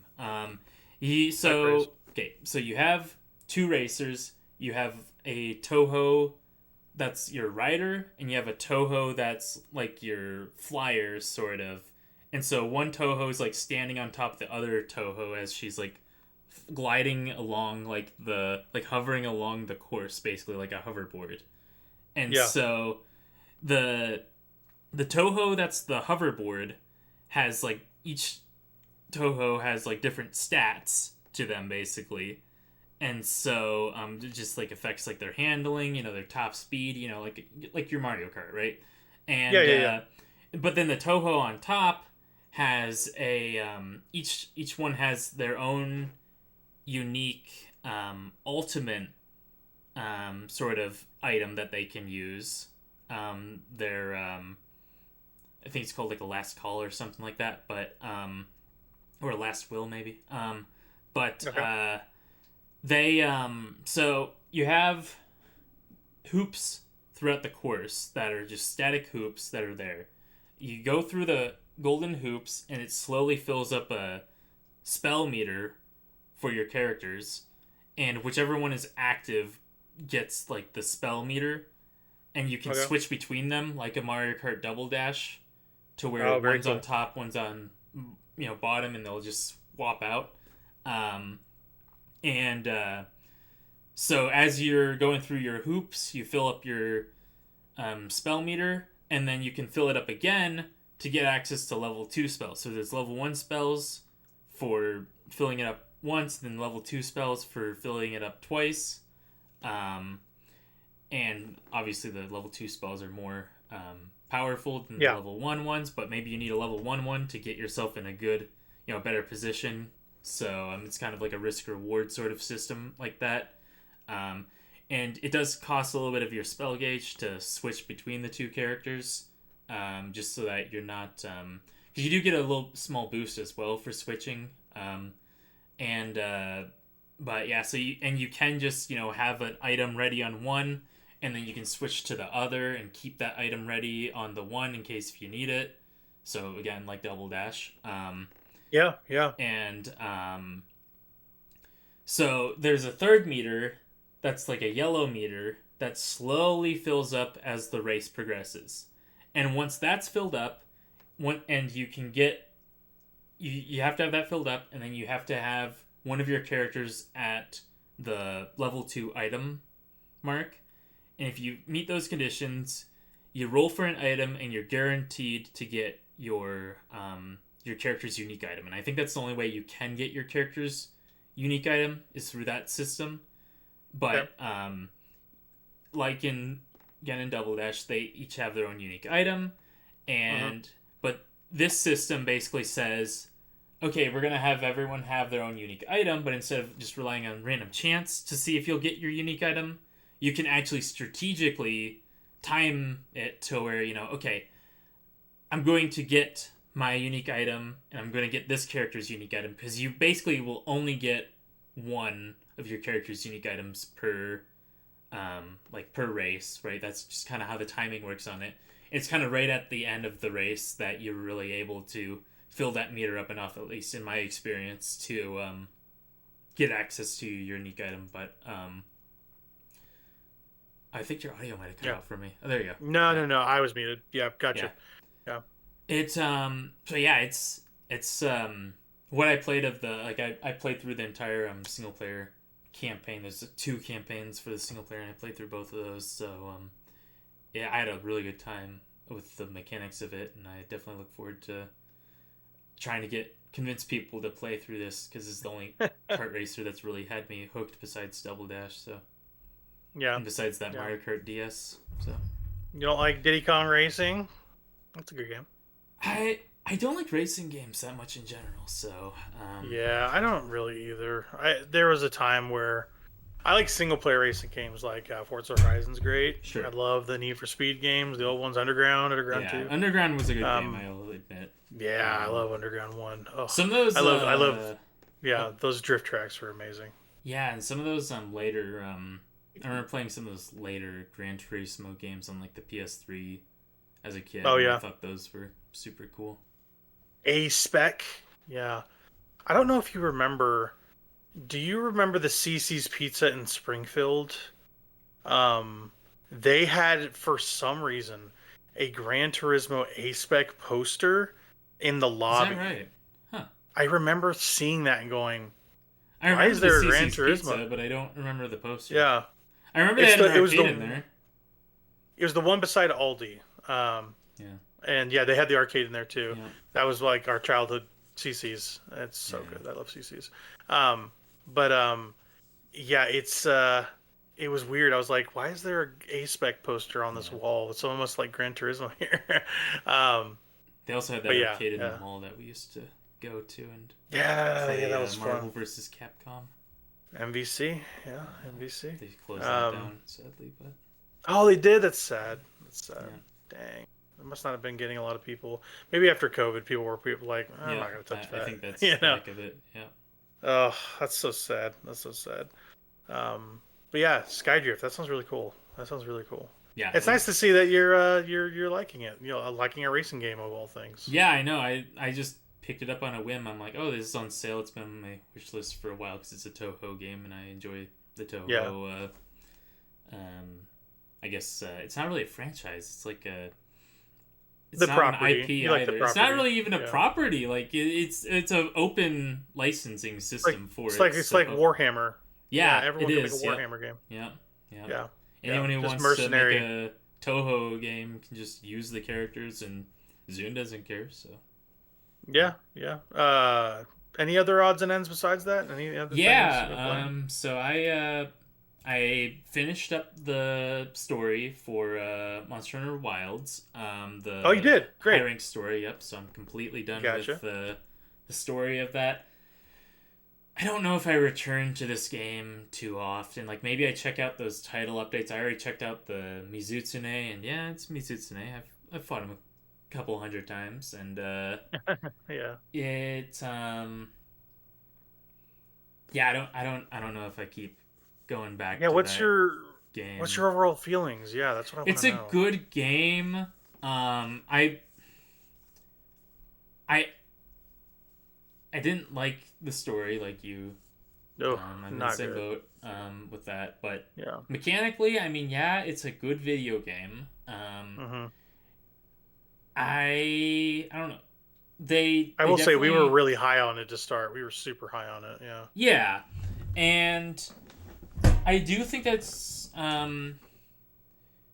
mechanically a good game, but it also they've tried to bring back some of the depth that the game lost in Worlds and especially in Rise. I feel that the depth that they've been trying to bring back, and I get that, but I don't know, it just doesn't capture the same feeling as like Generations in the games before Generations did for me. Is it too casual? No, that's not it. I think it's just too modernized. Maybe that's the word for it. I don't know. There's not a lot of like there's not a lot of archaicness about it really. Yeah. Like there's no that 3DS jank to it. I There's think not that that's what old I'm flavor. missing. Yeah, I think that's what I'm missing is just that 3DS jank. I don't know. I just liked that better. The man wants to run with eggs. Who are we to deny him running with eggs? Well, you can run with eggs in this game. They just don't force Yeah, you to do but that. come on. They make it easier, I'm sure. Yeah.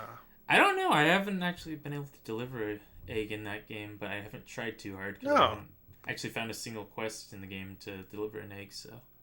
Right, but it was like mandatory back in the day. They're like, yes, you got to take this egg, dog. This is part of the story. Yeah, this egg is important to the story. So. I remember 4 Ultimate was like, we have 2 egg quests back to back, and I was like, just kill me. Yeah. But... just, could you please, when you kill me, could you make sure my remains get to my family, because I can't with this. Make sure they're not scrambled like this egg. Ugh. Yes, this egg is so scrambled. I fell over 4 times carrying it. No, yeah, I mean, later games kind of solved the egg issue as well. They like made loadouts and things to help you carry the eggs. So yeah, I don't know if you remember, I played that game on the 2DS too. Oh gosh. So you didn't even have the nub. No nub for you. Oh, no, that thing was... we are straight up and down, baby. You didn't miss much. The C-stick nub, I barely used that thing, if at all, because I attempted to figure that thing out, and I'm like, no, just use my D-pad. I can aim a bow with a D-pad. I've been doing it this long, so...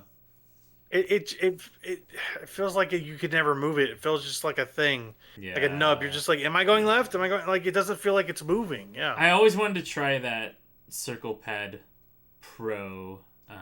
Yeah. But I don't get an accessory. Yeah, I never owned one. That was the heck of it. Yeah. I mean, I played hours and hours of Kid Icarus Uprising. That was like the game for it. I just never got around to buying the thing, so never got to use that thing. I guess Metal Gear Solid 3 also was a killer app for that Circle Pad Pro. Yeah, the what was it, the HD collections they put out on there? Yeah, they did. It was just Metal Gear Solid 3, yeah, then the 3DS, yep. Just the third one. Didn't they put 2 on there too? No, I want to say they did. No, I can almost guarantee they didn't. Okay, but they did for Vita. I know that they put 2 and 3 out. Really? Okay. Yeah, I think you're right, but I don't know. Yeah. So you finished Monster Hunter Wilds. I don't know if I've never felt the urge to go back to that game. I'm gonna be honest with you. Maybe when they eventually do like their big expansion DLC, I'll change my thoughts on it. But for now, with the game, I'm just like, I don't really have a reason to go back to this thing. I think it's like one of the smallest rosters of monsters in a game as well. Mm-hmm. So they'll beef it up over time, but how much could they add, really? You know, without like a major expansion, they can't really add too much. I think the most disappointing thing is like the whole time I'm thinking of Worlds, I'm thinking, oh yeah, once we complete all these normal monsters, we'll have to start grinding Elder Dragons, and it's like, yeah, Kirin, he's cool, and they'll probably throw in a Teostra, a Shaladora, maybe we'll see Valhazak again.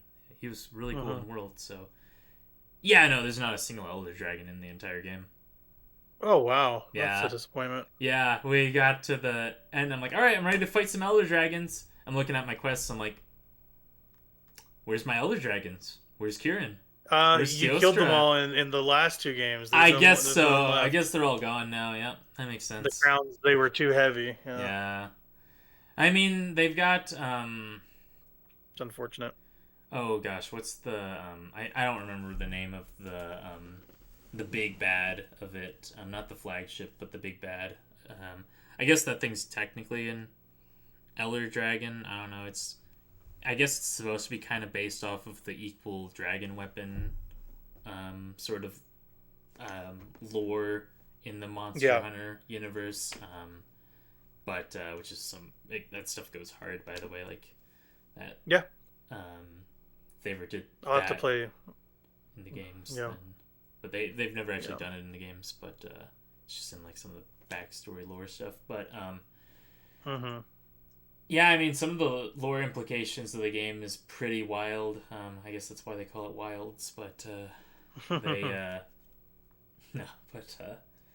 we're gonna knock your socks off with all this hot lore. Yeah. Yeah, it was pretty cool, I think. But I mean, yeah, the game is it just doesn't feel like. I don't know, it doesn't feel like my game. I mean, maybe it's just because hunting horn's really good in the game that I don't like it. Maybe that's maybe that's just it. Maybe just you should stop being so good with it. That's what I think. Well, move on. When the thing's been like my main since the very first one that I played, and it was always kind of like just like a mid-tier weapon in previous games, and now they're just giving all this new tools, and I'm like, oh yeah, well, I already figured out the old stuff, so now I just add these new tools and make my playstyle even better, and it's just like, oh, it's become an overwhelming problem to where, my friends are like, hey, you're healing us too much. We're not having to engage with the monster at all, because you're just doing too much healing with on top of your damage. That what a charmed life they lead. Yeah, they're like, oh man, too good of a healer. You're doing your job too well. Could you just do it worse, please? Yeah, so we can engage with. You're breaking my immersion. Yeah. Oh, I want to fight my dragon and be left alone. Fight Rathalos for the 253rd time. But yeah, get out of here, Rathalos, with your dumb ears. Freaking that pisses me off. Seeing the ears on the Rathalos. Yeah. Have you not seen the Rathalos, dude? No. They have freaking ears. I never paid attention to them. I always just bothered smashing their skulls in with my hunting horn. So.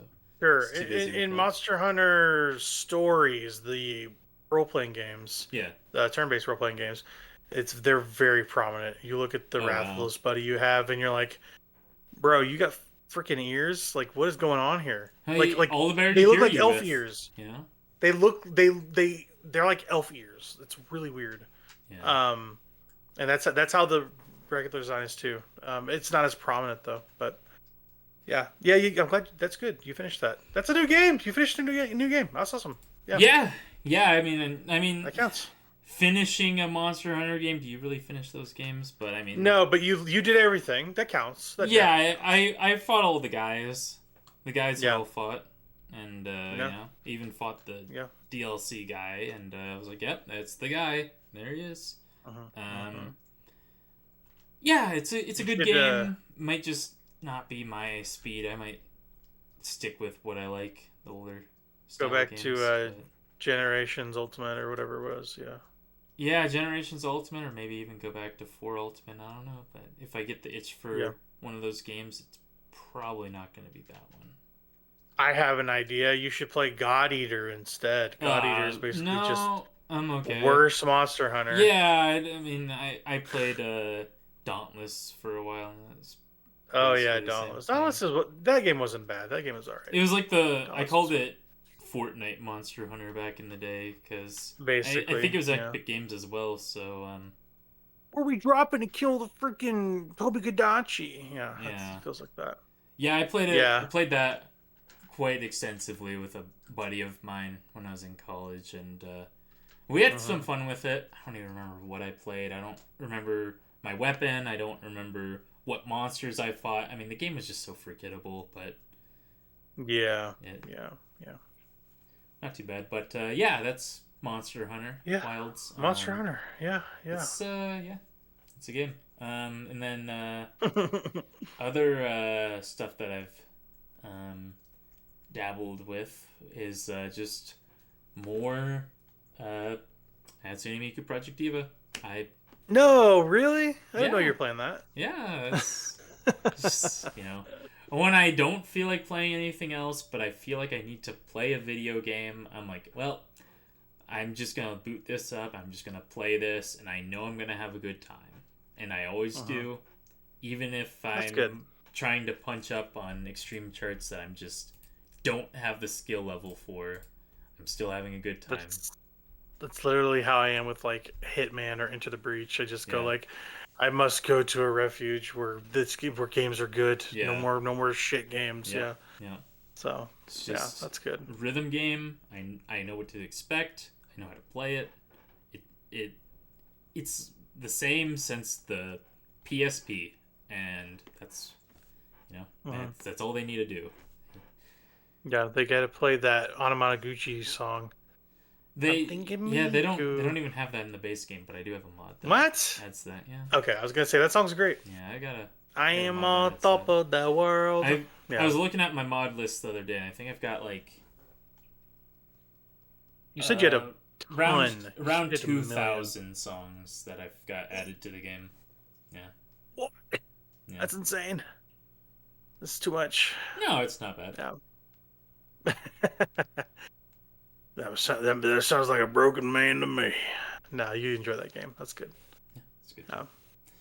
Yeah. Just making steady progress on the trying to clear your white whale extreme themes, and that's a big part of the white whale. There's a few other things I got to clean up in the achievements, but it's mainly just that. And then getting 100 perfect clears. Just like 100 songs on perfect clear, but that one's gonna be pretty easy. You can just go into easy mode and just do those perfect clears on easy mode, and it's. So when you get all this done, will you continue to play this game? Like when you finish all that, or are you just like okay?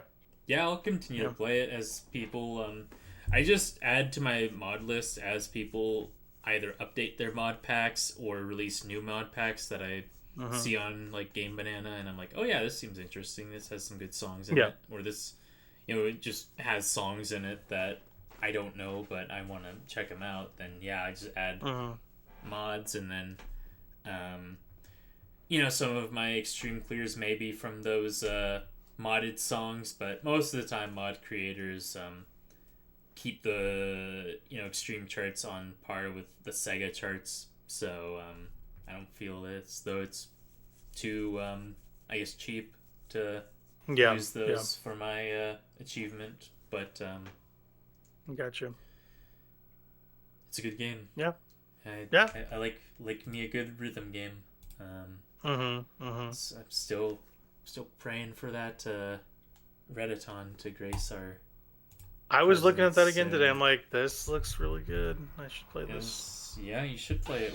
We should play this. I mean, they don't. Yeah, it's a roguelike. It's another roguelike. It's a multiplayer roguelike. Patapon game, which is kind of awesome. They're kind of carrying what 3 did, kind of, and moving it forward. Yeah, I guess they just recently put out a post that they did a closed beta test. Yep. And and that seems to go well, and so they're preparing for open beta and early access. So. Ooh, that's exciting. Yeah. I will play that with you. That'd be great.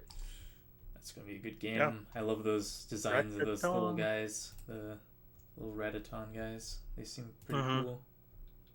I love Patapon. Oh my gosh. So great. It's... Fever! I still don't know if that's my favorite rhythm game or Project Diva is my favorite rhythm game. I mean, they're both just such good games. So. What's my favorite rhythm game? Probably Guitar Hero 3. Probably. I never got too big into like the Guitar Hero, like the big thing. Yeah, it was. Oh, it's fun. It's garish and it kind of takes up too much space, but it's fun. I have a good time with those games. Yeah. The DK bongos, though, that's a cool one. I always get super tired out, though, after using them. I'm like, it's a workout. Yeah. Playing All-Star by Smash Mouth on those, it's tiring.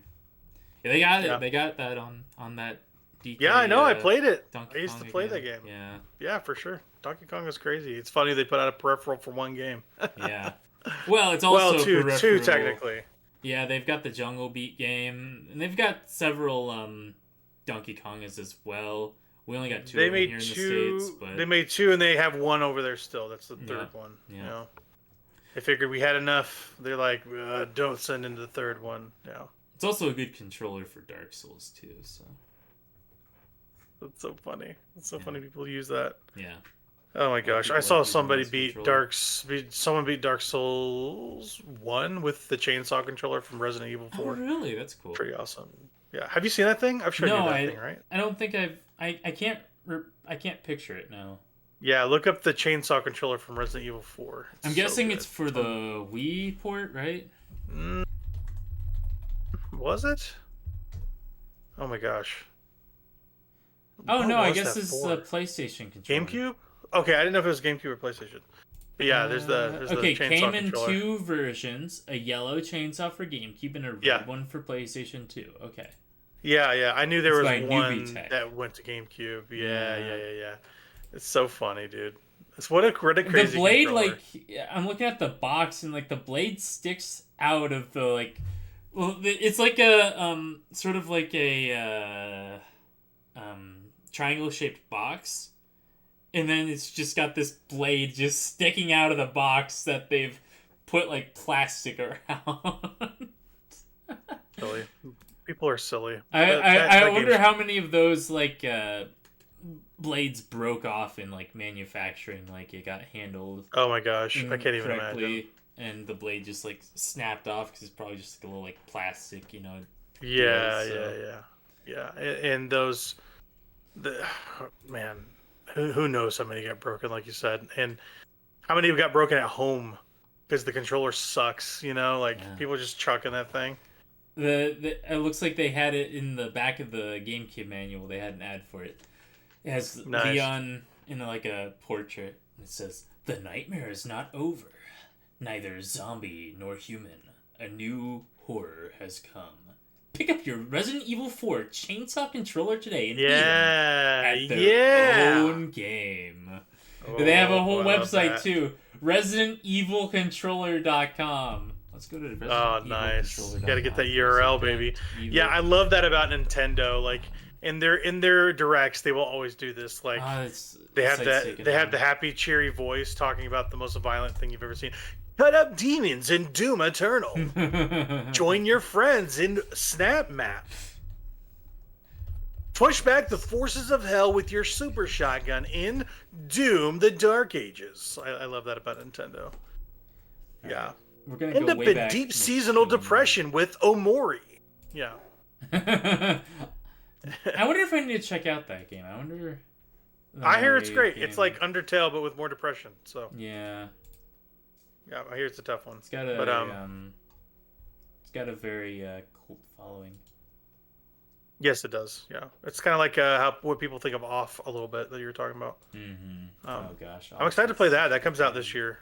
Yeah. When does that game come out? It has to be coming I don't out think soon. they've said.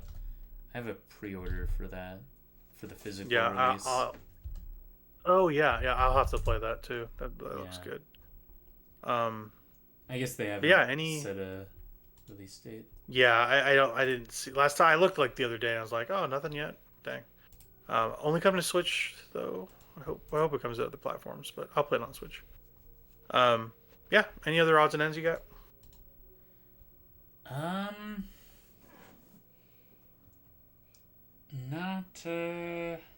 Not off the top of my head. No, I really got to get back to Final Fantasy VI. I really want to play through it. I just haven't had a lot of time.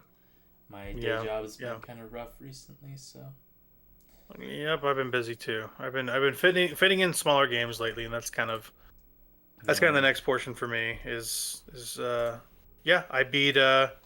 beat Lil Gator Game. I talked about this a little bit with you. That game is awesome. I think you should play it. It's super short, usually on sale. It's like a Zelda-like, where you're exploring this like whole island area and trying to meet friends and stuff. It kind of hit me in an interesting way. It was really weird. So like, at its core, and I wrote about this a little bit in my review, it's about growing up. That's what it feels like. It feels like, you're kind of reckoning with your age or what people think of you as a younger kid or older adult sort of thing.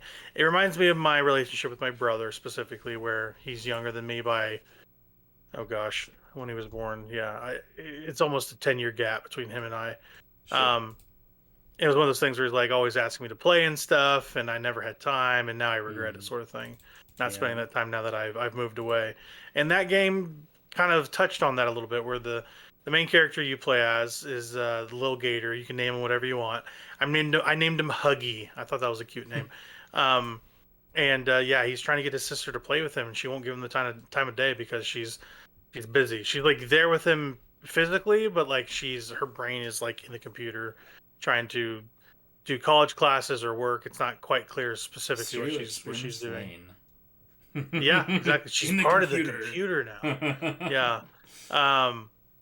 But yeah, the whole game is like you're trying to get your sister to notice your fun time, your play time. Go like, hey, hang out with us. What if we make something interesting for you? So you kind of co-opt all your woodland friends to make this fun little forest castle. And it was just really good. It's not a long game. It was like 3 to 4 hours, but it was just a really well made one of those. It reminded me of a short hike, if you've ever heard of that. It's a little longer than that for sure, but it's that bite-sized open world stuff that I like. It's a collectathon as well. I just adored it. It was just a little gem. I've been wanting to play it for years. I had it on Switch and PlayStation. I was like, you know what? I don't want to play a long game right now. Let me just blast through something small. Yeah. And this was just absolutely perfect. It was just so good. Never outstayed its welcome. A lot of fun things you could do. If anybody's curious about my further thoughts on it, please read my review on my Substack. It's really good. Love it. It's Little Gator Game is a fantastic little one of those indie games. So I beat that. I've been just kind of beating games all over the place. I finished Max Payne 2. Have you ever played Max Payne? Games are all right. No, I can't say I have. They're awesome. They hold up super well too. This is from Remedy, who did Alan Wake 1 and 2. They did Control. Oh, okay. Yeah, they made Max Payne 1, 2. They didn't make 3. Rockstar owns the IP rights, and they went back and made 3, which is interesting. It's kind of an interesting choice. But yeah, Max Payne 1 and 2. So the setting is you're a hard-boiled cop. Your wife and child are dead, and you want to get back. Excuse me, at the guys who wronged you. And the first game is all about that. You're very gritty, it's a lot of narration and comic strip panel presentation where you're just like, I'm walking down a dark alleyway and rain's pouring on me. I'm depressed. That's how the game is. The basically, yeah. I mean, the game is named Max Payne. Like, that's definitely like, oh, Max Payne. I want to take all the pain I can handle. It's spelled Payne, but whatever. Payne for pain or pain, whatever you want to say. He gets a lot of it. He gulps down pills for first aid. It's one of those things. He's depressed, man. The first one's a great game. It hasn't like aged well when it comes to the graphics department, but it still plays like a dream. It's still so fun. There's like enough auto aim to kind of get you going. There's a great dive move where you like do the Neo kind of like the bullet time thing. Yep. But you do it as like a dive mechanic where you like dive and shoot your guns really slowly and clip guys, and it carries over to Max Payne 2. It's just such a fun mechanic. One of the best like mechanics in games. I just at some point I want to drill down on like some of the best mechanics in games. Like it's like the foot stomp from Dead Space. It's saving a building and like Into the Breach. I want to get into like mechanics that I just love in games. That would be one of them. The grapple hook from Doom, which I talk about, Doom Eternal, that is. But yeah, it's just such a good game, Max Payne 2. It's a great story. It's very tragic, very dramatic sort of thing. It's a visual upgrade to the first one. I was playing it on Xbox Series, and they put them they up-res them really high. It was like 4K, 60 frames. Like they play beautifully on Xbox. I finished Max Payne 1 last year, and I started to end of last year just picking something to play, and I finally just finished it. I was like, how much of this game do I have left? And I blew through it in a night. And it was just awesome. It's such a good game. I hear 3 is like, it's tech, like it depends. Like some people are divided on 3, but like I hear that 3 is maybe the best of all of them. And it has an amazing soundtrack too by Health. So I'm excited to kind of dabble with 3 when I have nothing else to play. But Max Payne 2, that game's a killer game. So killer. It's an awesome game. If you're looking for like a fun arcadey third-person game that's like 5-6 hours, perfect. It's your cup of tea. You don't even have to play the first one to know what's going on. I kind of like that about it. But yeah, Remedy. After that, all I have left to beat of theirs is Quantum Break, and then I'll have played all their games, which is exciting to me. Nice. Yeah. I just love that studio, man. They're so special what they do. They're over in Finland, at least their main studio is. Yeah, you don't get a lot of Finnish game studios these days, but Not really. No. yeah, yeah. The last game I beat over the weekend is Mullet Madjack. So I can't stop thinking about this thing, man. I can't stop thinking about it. I loved this game so much. Another game with roguelite elements. Um, the setup is it reminds me of like Kung Fury mashed up with Rambo, and I don't know. It feels like very Stallone-esque, like neo-noir revenge tale. It feels like that. It feels like an '80s action movie with a cigar chomping protagonist. It feels like that. Okay.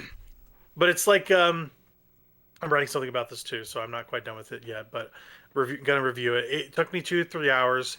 It is a dream to play. It is so much fun to play. It is a roguelite action game where you kind of get an ever-evolving array of like guns, weapons, perks to kind of dash your way through these level layouts to kind of save the damsel in distress. There's 10 floors with 10 chapters in the game. You do 10 rooms of floor all the way up through the game, and at every end of the floor there is a boss that you fight and kill all the way to the top. You're basically killing all these robo-billionaires that stole the influencer, this girl, this like pop star girl. You're trying to save her for this company called Peace Corps, which ends up not being peaceful, it turns out. And they may have taken you for slavery because you want a pair of shoes. Anyway, it's not important. You just signed your rights over in a capitalistic society because you want something. How pertinent to today's headlines, right? It's an awesome game. So much fun. It kind of hurt my eyes a little bit, like a little bit. It's a really busy game, but in a fun way where there's just like, there's so much going on. It's crazy. But yeah, you're just like running at fools, kicking them. You're meleeing them in the head. You're shooting guns akimbo. It's bananas, this game. It's so wild.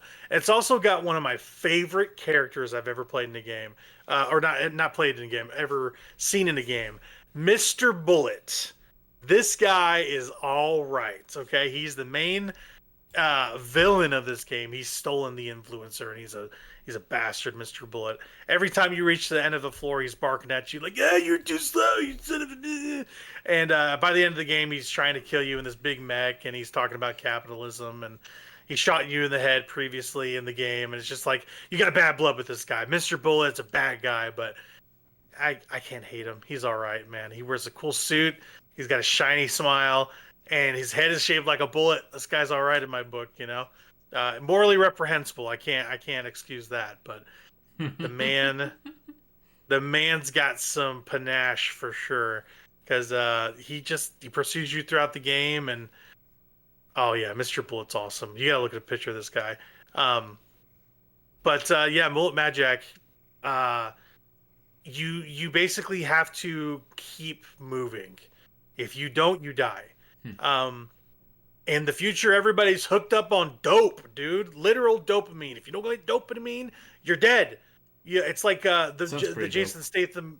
Yeah, it's like the Jason Statham movie Crank, where he has to keep getting adrenaline in his system or his heart fails. It's like that, 10-second increments.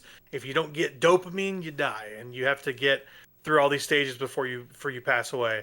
And every time you kill somebody, you get a few seconds back, and you're constantly holding a phone like this to keep track of your seconds. And when it dwindles, there's some perks that go like, hey, when you get to 3 seconds, like everything slows down, you kind of get a kill and then get a couple seconds back, you know. Really interesting skill system and weapon system. There's like weapon tiers where you get tier 1, 2, and 3, and they do different damage and more damage. But it's perfect in that roguelike light way, where it's like when you die, you don't go to the beginning of the game, which is great. You go to just the beginning of the stage, beginning of the floor. Like if I died at, let's call it room 68, I go back to 60. I don't go back to level 1, you know. It's great for that. And it makes the game shorter, for sure. It's not a hard game at all, but it would be really deflating if I went all the way back to the beginning.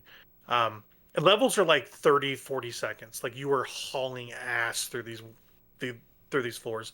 You're just like all the way to the end. It looks like if you look at this game in action, like towards the later parts of the campaign, you're like, what am I even looking at? It's insane. Mullet Madjack is awesome. The story actually crept up on me too. They talk a lot about like interesting stuff about like AI desensitization and when it comes to violence. Like I said, digital slavery and consumerism. It's kind of awesome. It's a great game. People should play it. It's on Game Pass. Beat it in a night. Absolutely loved it. It's one of my favorite things I played in a couple years. Yeah. So good. Mullet Madjack. People should play that game. Yeah, those are the games I beat. I beat three games this past week. Oh, they were all smaller, but yeah. Yeah, a couple other things I've been dabbling with. Haven't been playing too much of them, just dabbling. Played another hour of Metroid Fusion. Continues to be great. I've beaten it once before, like I said. It's a really good game. I'm not sure where it will fall for that or Zero Mission for me by the end of it after replaying it. I don't remember what I thought about Fusion to start. I remember it being good.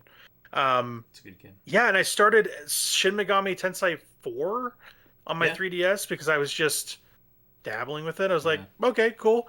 Great opening to that game. I like all the characters to start. The original one, right? Not the original, not the sequel, not Apocalypse. Yep. I'm aware that's a sequel. Yep. But yeah, that's a cool game. I'm kind of like in my Atlas pocket right now where I'm playing the Persona games and I'm playing the Shin Megami games. And I have Shin Megami Tensei 3 Nocturne, I have 4 in its sequel Apocalypse, and I have 5 Vengeance. Yeah. So every little bit when I want to play an RPG, I'm going to kind of hip hop between those two franchises, you know. Yeah, I own those games, 3, 4, and 5 for the Shin Megami Tensei games. I own like the original one of the Shin Megami Tensei 5 on Switch. I don't know if that's the version you're supposed to play, or if you're supposed to play the other version. So I had that version too. That's the base game on Switch. It kind of looks like Dookie. Yeah. But the Vengeance content is a brand new main campaign for people that are returning from the Switch version. Okay, and they basically are changing things. It's like an alternate history thing. So do you then need to play that Switch version to experience the whole thing, or? It depends what you want to do. Like, if you've played the original version, you're good to just jump into the new content, as far as I understand. The original version, so I just own it. Yeah. What I would do is for like pennies on the dollar, because nobody wants to play that thing. Yeah. Right. If you want the whole experience, play Vengeance, and then it also looks better, as well. But if you want to just play through it once, just play the original. I had a cart for the original on Switch too, and I heard Vengeance was coming out. And I was like, I want to get the new thing. I want the extra content, so I got rid of the Switch copy and got it on PlayStation. But yeah, I hear Vengeance has a lot of quality of life stuff too, so it might be just a better version of that game. Okay, because the Apocalypse is a completely different game on. Yes. 4, So I only knew that because you told me. Yep. I own both the 4 and Apocalypse. I've made it about halfway through 4 a while back, but I don't know. I just fell off it. I think I was just I was getting filtered. I think was just what it was. Like, I'm not very great at tough. RPG. They're hard games. They're so hard. Great at RPGs in general, let alone those games are like the ones that are tough. They're designed to be hardcore. Tough, so yeah. Shin Megami like 3 is really tough as well. But 4 is the one I learned this like not too long ago. They have a really funny demon in 4 that you can find. Okay. And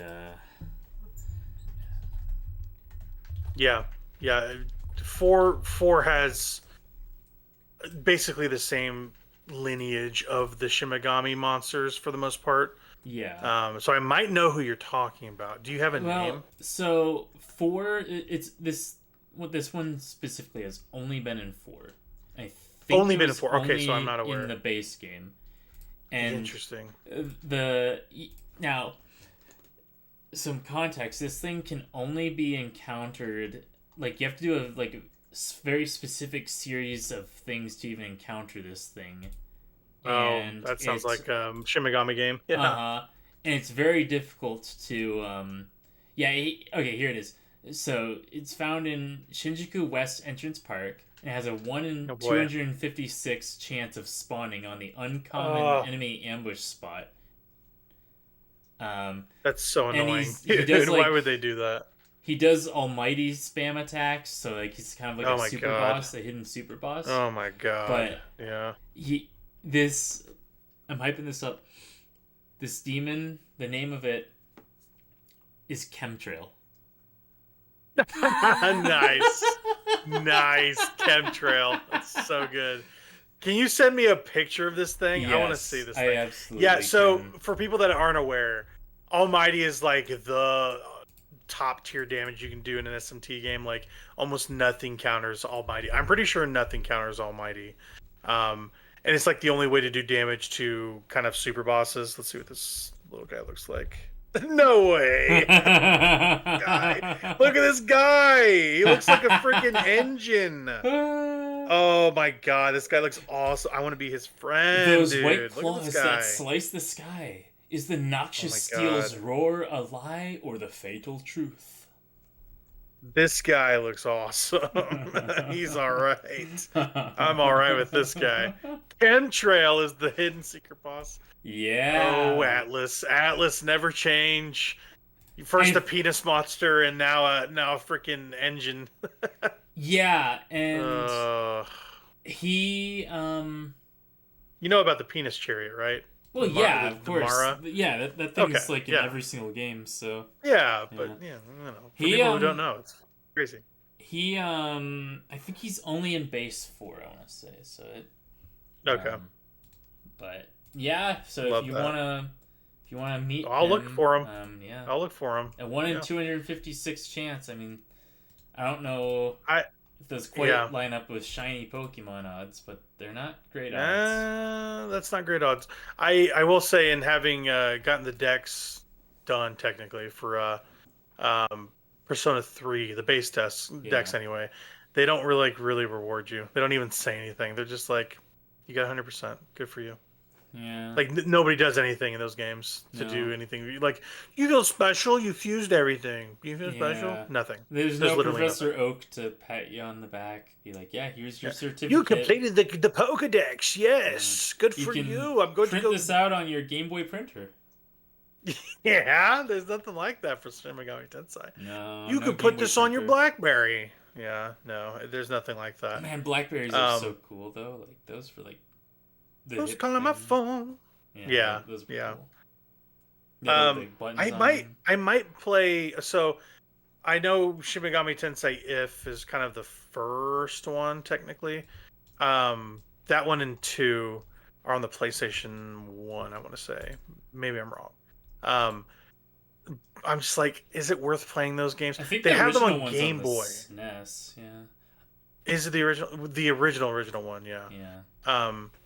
Yeah, I don't know if it's worth playing the old ones. There's some old Game Boy versions of those games too. Mm-hmm. I don't know if they're translated. I'm pretty sure they're not. Or Game Boy Advance, I should say. Those would be a good way to play. Maybe there's a fan translation I could play because I would rather do that. I want to play at least the core 5 of them. You know, okay. I want to play 1, 2, and you know, I'll deviate and do like Devil Survivor at some point. I'll do Soul Hackers. I just bought Soul Hackers 2 on PSN. Yeah, I'll play all the offshoots at some point. I hear Soul Hackers that 2 isn't great. Yeah, I hear that people don't like that Soul Hackers 2. So yeah, I hear people like Soul Hackers 1 just fine, but 2 not as much. Yeah, I hear that people like Last Bible quite a bit. Those are the Game Boy Color ones. Yeah, Last Bible. Yeah, I was looking at a really good video from Good Vibes Gaming about the history of Shin Megami Tensei. It's so cool to see a look at all those games. Like they were talking about the Xbox only Shin Megami game. Forget what that one's called, but it was only Xbox. I don't think it came to anything else. But yeah, there's the history. They were talking about like Makin Show, which is a first person like melee combat game in the Shin Megami Tensei universe, which is pretty cool. And they talked about the Raito Kusunoa ones, like the remaster we're getting. Yeah, maybe here soon. I need to check that out. I would wait for the remaster at least for the Yeah, first that's one. what I mean, I had played it and it's good. Those games need an update. I think it'd be good to get that new version. And they'll do. I'm sure they'll do too. I'm surprised they didn't pack them up because they're both. There's only 2 games. You know, I don't know why they didn't just do the second one and the first one and pack them together. But yeah, just dabbling with SMT4.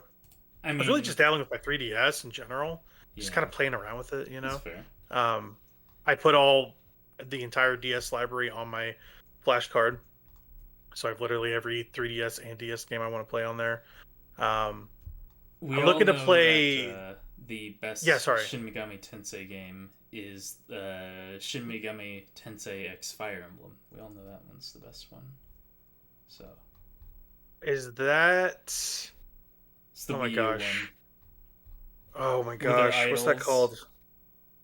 Yes, freaking. I don't remember the oh like, my gosh title of it or anything. It's like F sharp. Was it? Yeah. Tokyo Mirage Sessions. Yes, Sharp Tokyo FE. Mirage Sessions. Yeah. Sharp FE. Yep. Yeah, and they're all like idols, and I think they like summon the Fire Emblem characters like their personas, even though it's like a Shin Megami Tensei game. Oh, that's so weird. So weird. Marth, be my stand. Yeah. That's so odd. I've got a buddy of mine coming into town this weekend. He's gonna bring his copy of that game on the Switch, and we're gonna try it out. He's gonna have me try it out. So it's only on Switch too. Yeah. Yeah, it's on Switch, and it's on obviously it's also on Wii U because that's what it originally released for. But yeah.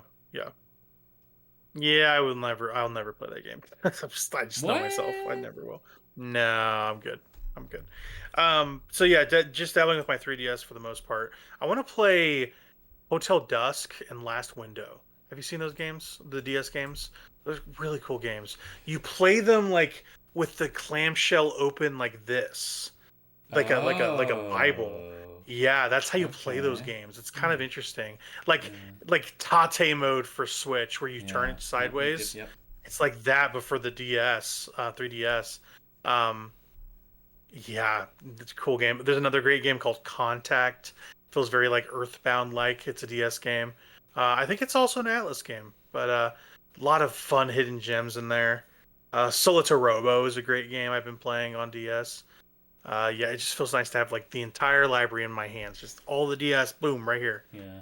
Awesome. I never played anything on Switch on that Tate mode before. Yeah. There's not many games for that. Yeah, you probably need some sort of like Switch case or something to actually like support your controllers, because they wouldn't slide in obviously when you have it vertical. I'm pretty sure.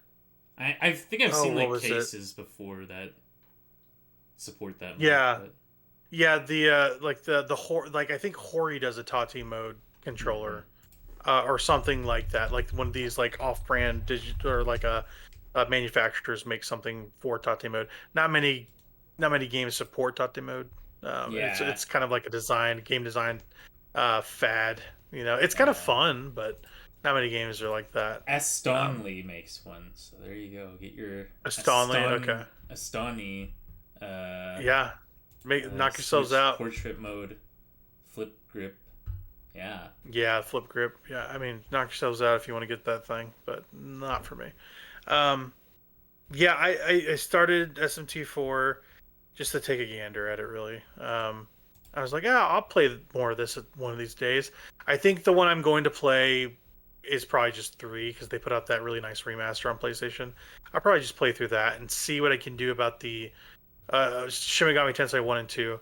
I'm not opposed to going back to those, but they are so old. I want a good way to play them, you know, and hopefully people have done the work to make that happen. But yeah, finally for my kind of odds and ends is Persona. I have been playing lots of Persona 1 PSP. I'm about 12 hours into that game. It's extremely speed up because I'm fast forwarding through fights, I should say. Where I'm just like selecting, fast forward, get through the animations, and it's made it so much faster. It's been easy to grind too. I'm like 3/4 through that game. I'm doing the the harem house boss fight, where you have to like go through the house once, meet the boss, and then she kicks you out again, and then you have to go through it again. It's such a pain. So I'm kind of doing that right now. I was basically doing it with a guide, and the guy was like, "Yo, you're probably under leveled at this point, so you should probably just level up here." And I did. So I'm kind of at the place where I can jump back into it and be ready for this boss fight. It's such a pain in the ass to negotiate the demons in this game. So tiresome, and you have to do it to get their skill cards to fuse them. You have to. They're like it's not so cut and dry as it is in the other ones where you have to convince them or whatever. Everyone has different every single demon has a different temperance.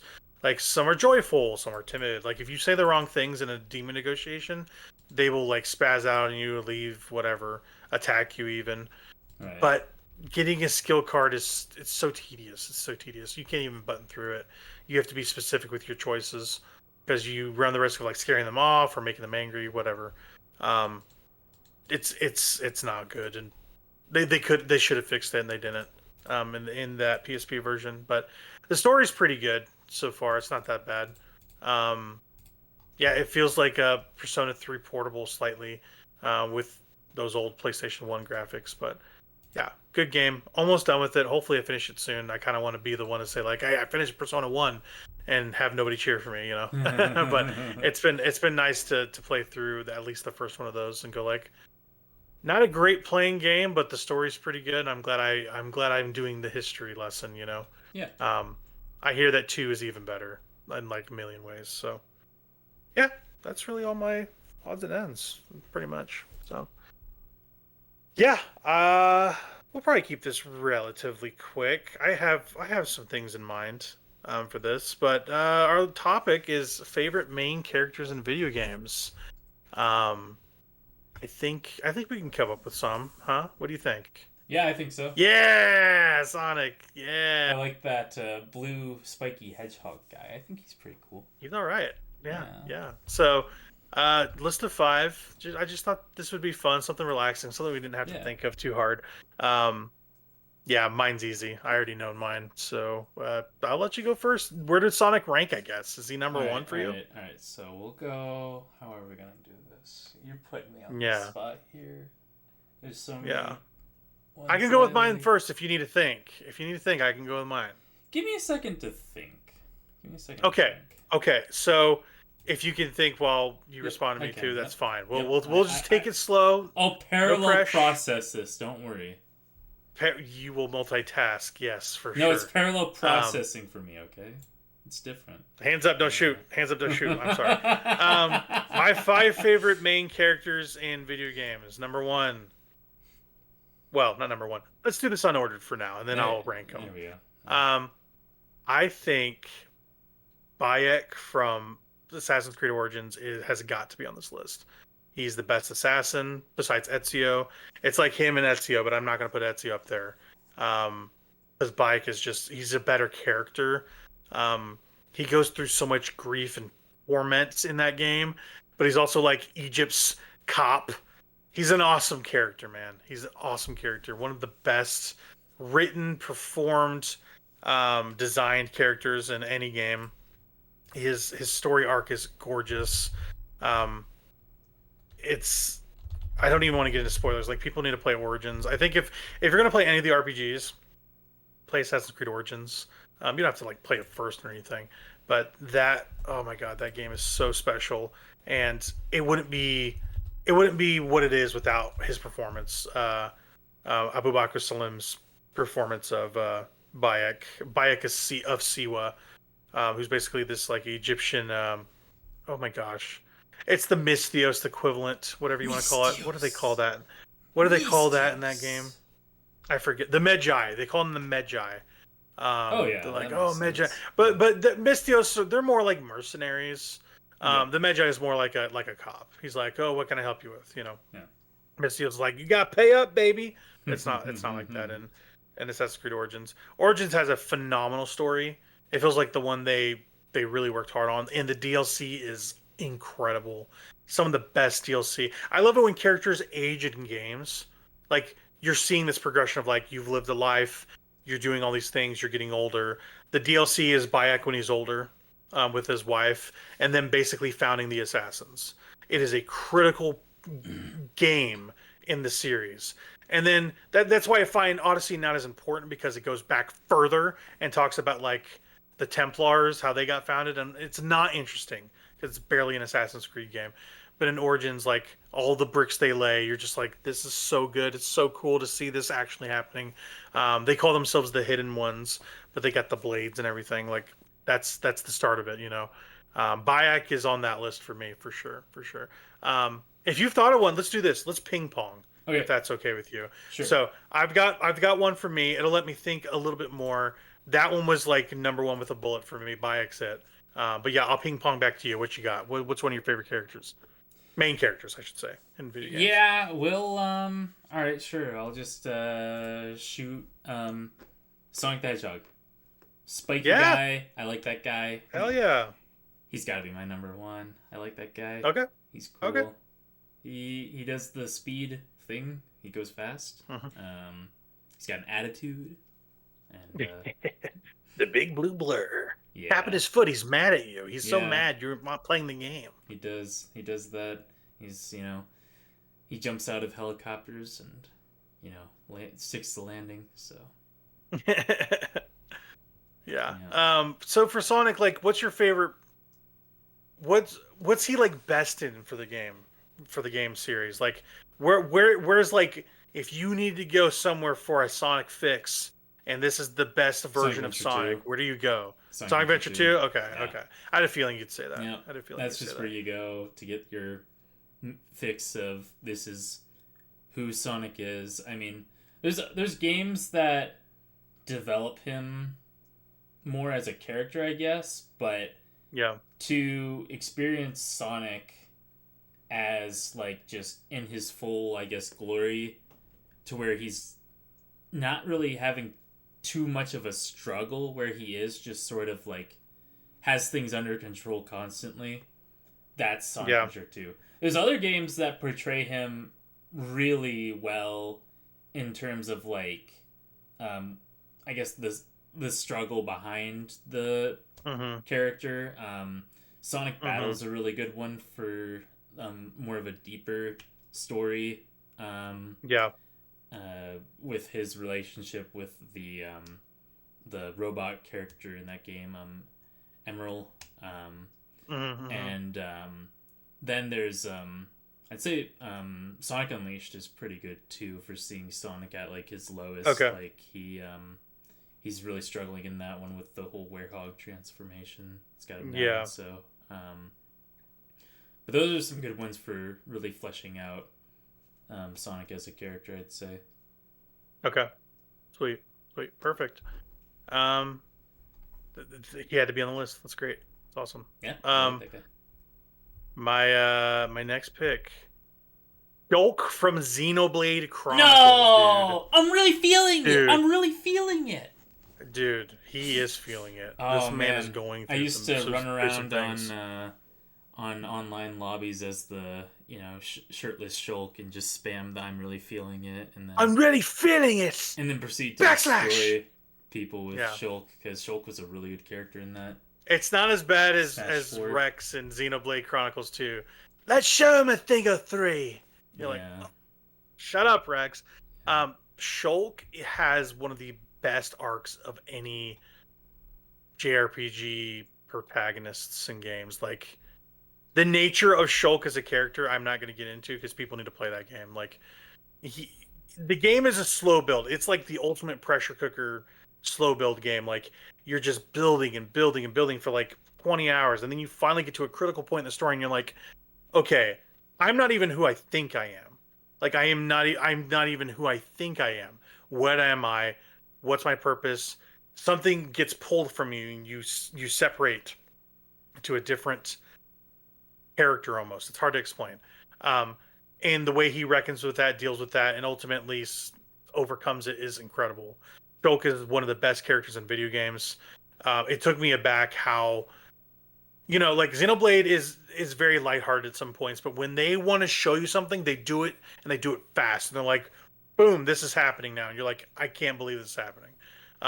It's like a slow build of all the elements they've been building throughout the game up until that point, and they throw it at you constantly. They're like, hey, remember this, remember this, remember this, boom, boom, boom, boom, boom. This story mode is happening, like something like it's insane. Also, the villains of that game is great. Eggle, the Machina villain, is an amazing villain. He's so good. He's got one of the best like motivations for being a bad guy I've heard in a game recently. Yeah, Xenoblade is a transcendent JRPG. It's one of the best games you can play straight up on Switch, on anything. I mean, yeah, probably two is less good. Two is less good, I will say. From the point I am at, it's not as good yet. I have not finished two. I will get there, but one, its story is just magical. The freaky little guy gets freaky with the little maid robot. He's already getting. He's already getting there. It's unfortunate. It's unfortunate, but Shulk is up there for me, man. He is so awesome. He seems like a cool character. He's so awesome, dude. Like your whole party's great, but Shulk. It's so rare for like the main character to be the most interesting party member. He's so awesome, so awesome. But yeah. Yeah, I liked what I played of Xenoblade 3. I played like the beginning of that game.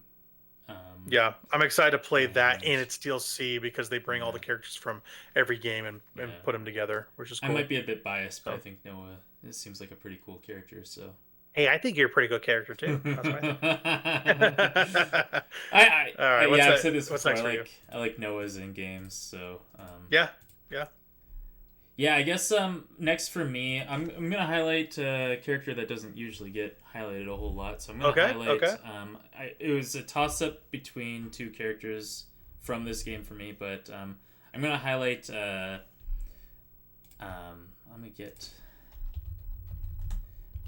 I just had this. Yeah. So. V4 Rusty from Armored Core 6. Okay. Oh yeah, Rusty. So is this a main character? Is he a main character? Yes, he does end up becoming a main character throughout the plot of I will the allow story. it. I will allow it. Yeah, sure. I like that. Okay. He's not like I guess he's not like the main character. I guess I didn't realize we were wanting like main characters, but he's if he is playable. There. If he is playable and is main at some point in the story, that counts. He's not playable. His mech's playable, but sure. That counts. You play as him at some point. That counts. Yeah, his mech. I will allow it. Okay. I will allow it. That changes a couple of things, but so yeah, he's just got a really cool personality. He's one of the people that are actually trying to fight to save Rubicon, the planet that you're on. And he's just got a lot of cool scenes in like the story of the game. And he's got like this one scene in particular that's like a big set piece where you're fighting like this big worm, and he is like he's running like a high-powered sniper rifle in the background while you're fighting this thing, and then you get the thing right in position. He's just like, I won't miss, and he fires it, and it's just this huge like rail cannon that just gums through and just shatters this thing into pieces. And oh my gosh, that's awesome. Yeah, he's definitely a really cool character. That's probably my favorite FromSoft character of all time. So it's a toss up between him and Freud. Freud is more of like a big like, I guess he's like this big ghost sort of thing, because like they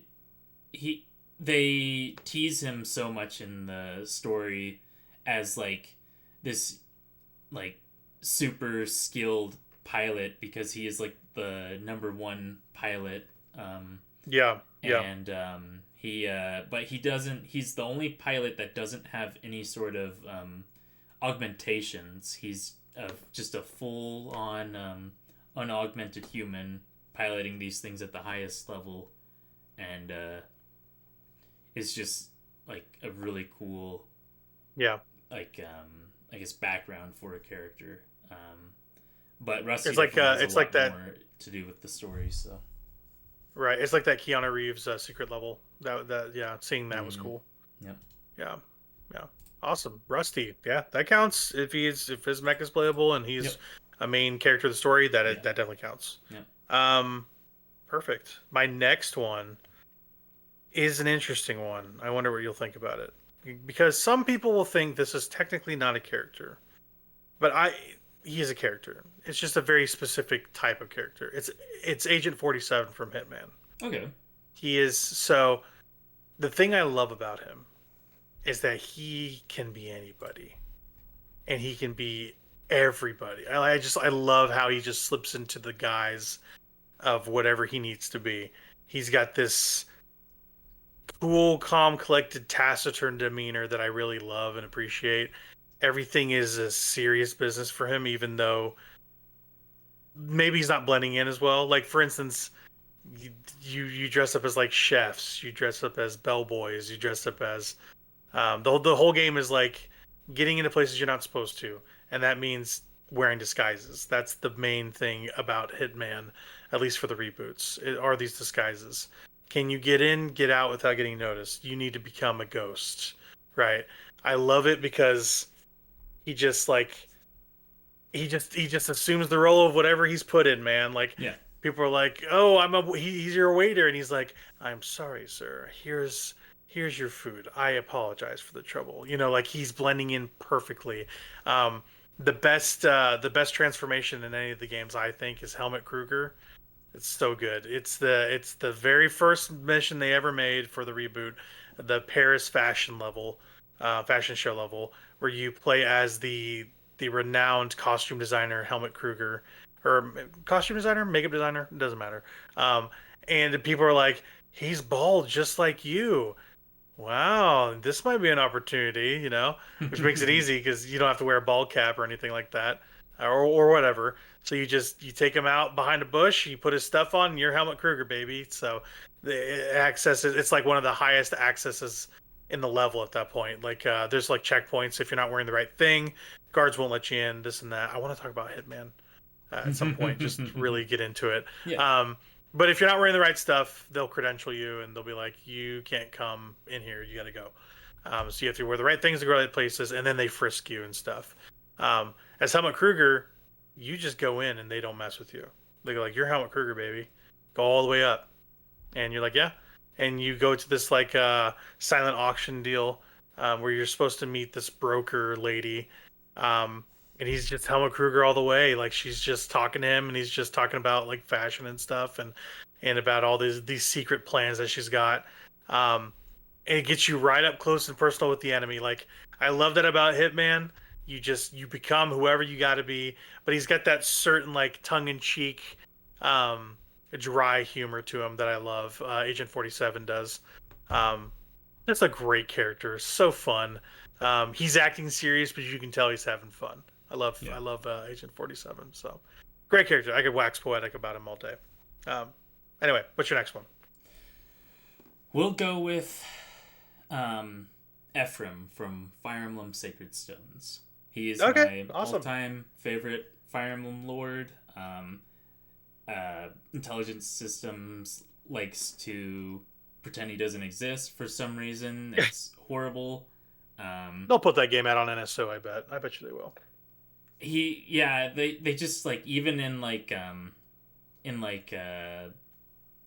Engage, they they had him as basically Erica was like the main like Engage for that emblem ring, and then you could like swap between her and Ephraim, but Ephraim was like a silent protagonist, so you don't get any of his sort of like personality through there.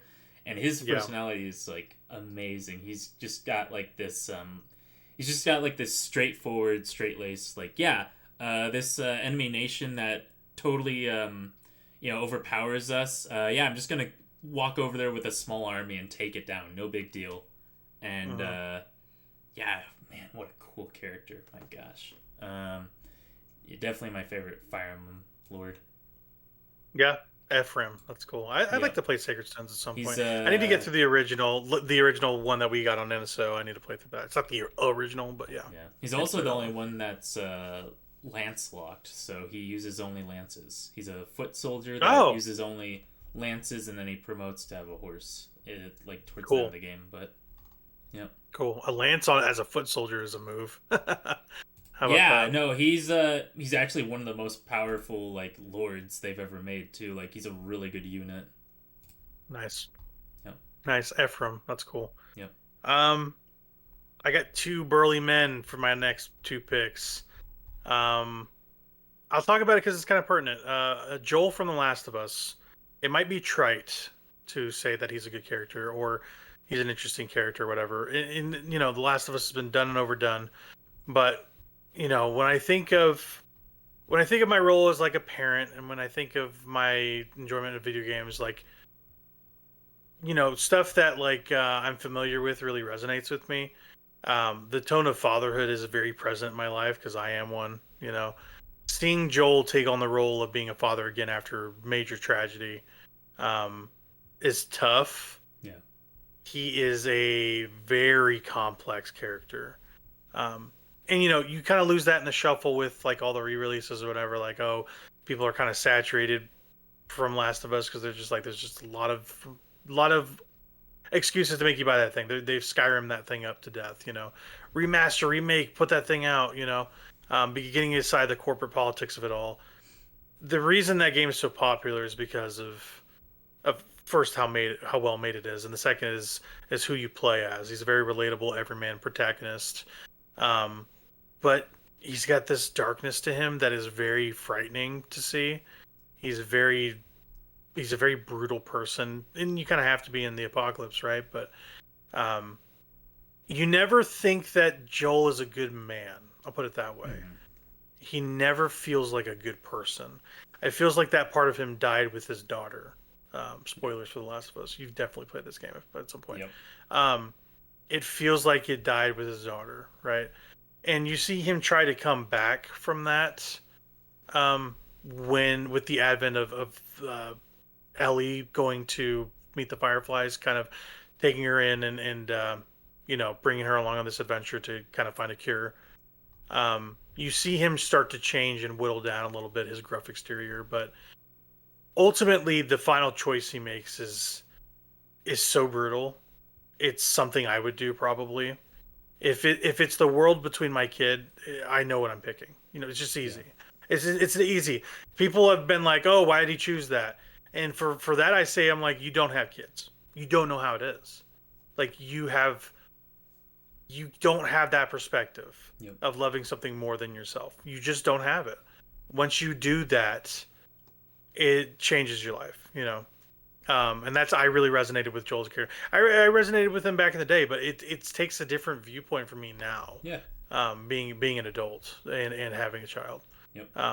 And I don't try to make that the number one thing about my personality, but when it comes up in media, I like to talk about it a little bit. Sure. Joel's a very, very complex character. He's not a good person. I don't think he would say he's a good person, but yeah, I'm strictly talking about The Last of Us 1, really. Yeah. I have major, major problems with how they deal with him in 2. Right. Huge problems that I still have to this day. And with the release of the new season, it's going to crop up again. I do not feel like they respected that character enough in the sequel, and they basically played with people's emotions in a really manipulative way with the second one that I did not appreciate. And then they turn around and make you play as the villain of that game for half of it. And I found it pretty distasteful and gross. And it's hard to get over that fact. And try to make you like them too. You're just like, you guys I don't understand what the goal is here, but you're making me feel some pretty ill will towards you. I think the overblown nature of The Last of Us 2 specifically comes from the discourse around it. It's a great playing game. It looks fantastic. I think Ellie is a good protagonist. It's talking about the cycle of violence in 2. I understand, but once you lose Joel in the story, spoilers for The Last of Us 2, once he dies, things take on a different tenor. Things change. Things become unhinged. There's not that mooring factor you have. Ellie does not have control like that, like a Joel does. Joel shows some restraint. Ellie has none. Yeah. And I appreciate his presence when he's there. And then when he's gone, I don't think I like the game because of it. You know? I really related to that as a character. So Joel's a very compelling character to me. He's one of the most complex individuals. He feels like a person, you know? Yeah. But yeah, that's my number 4. Yeah, I'm not really like ranking these per se. I don't think. No, that's my 4th one. I said I'm not ranking these either. Definitely not ranking these. Yeah, my 4th entry will be Jill Stingray from VA11 Hallway.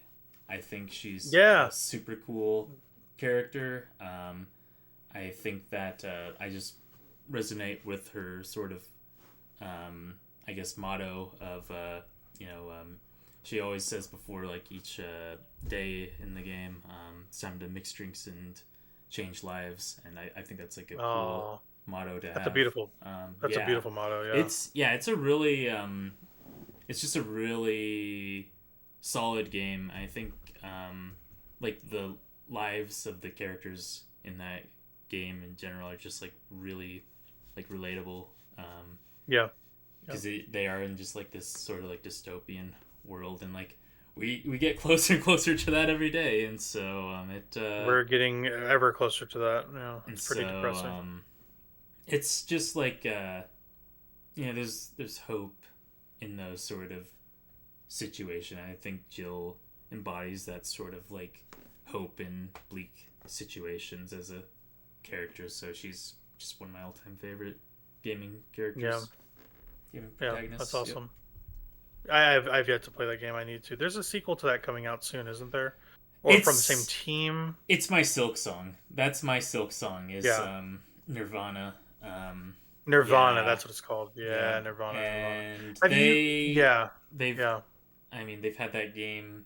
It was supposed to come out in like I want to say it was supposed to come out in like 2020, but it's a little past that. So yeah, same for Silk Song. People were playing that at E3 2019. So does that game exist? I mean, maybe eventually. It's just like what is it, Team Cherry that works on Team Cherry. Yeah, the team that works on Valhalla, they I think it's Sukaban Games. They're just like, I think like 2 guys out of oh gosh, where are they out of? They're out of somewhere in Europe, I want to say. I can't remember exactly where, but yeah, they or Venezuela. Sorry, they're in they're out of Venezuela, but gotcha. Okay. They gotcha. Yeah, it's a small team, but hopefully we you see more of that game soon. Yeah.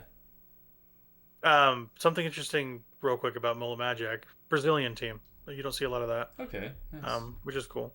Have you ever heard of Coffee Talk? I think you'd like those games if you like Valhalla. I've heard of those. I'm not too sure. Yeah, I might check those. They're more cozy than like a Valhalla is. Valhalla's more sci-fi, but Valhalla's cozy in a way that, like, especially when I was playing at the time, like it was the game that I needed at the time that I played that back in 2017, and it meant a lot to me. Like coming home from working the evening shift at Walmart and just making myself a pot of ramen and going down and just sitting down with the game and just experiencing it. I mean, it was a phenomenal game.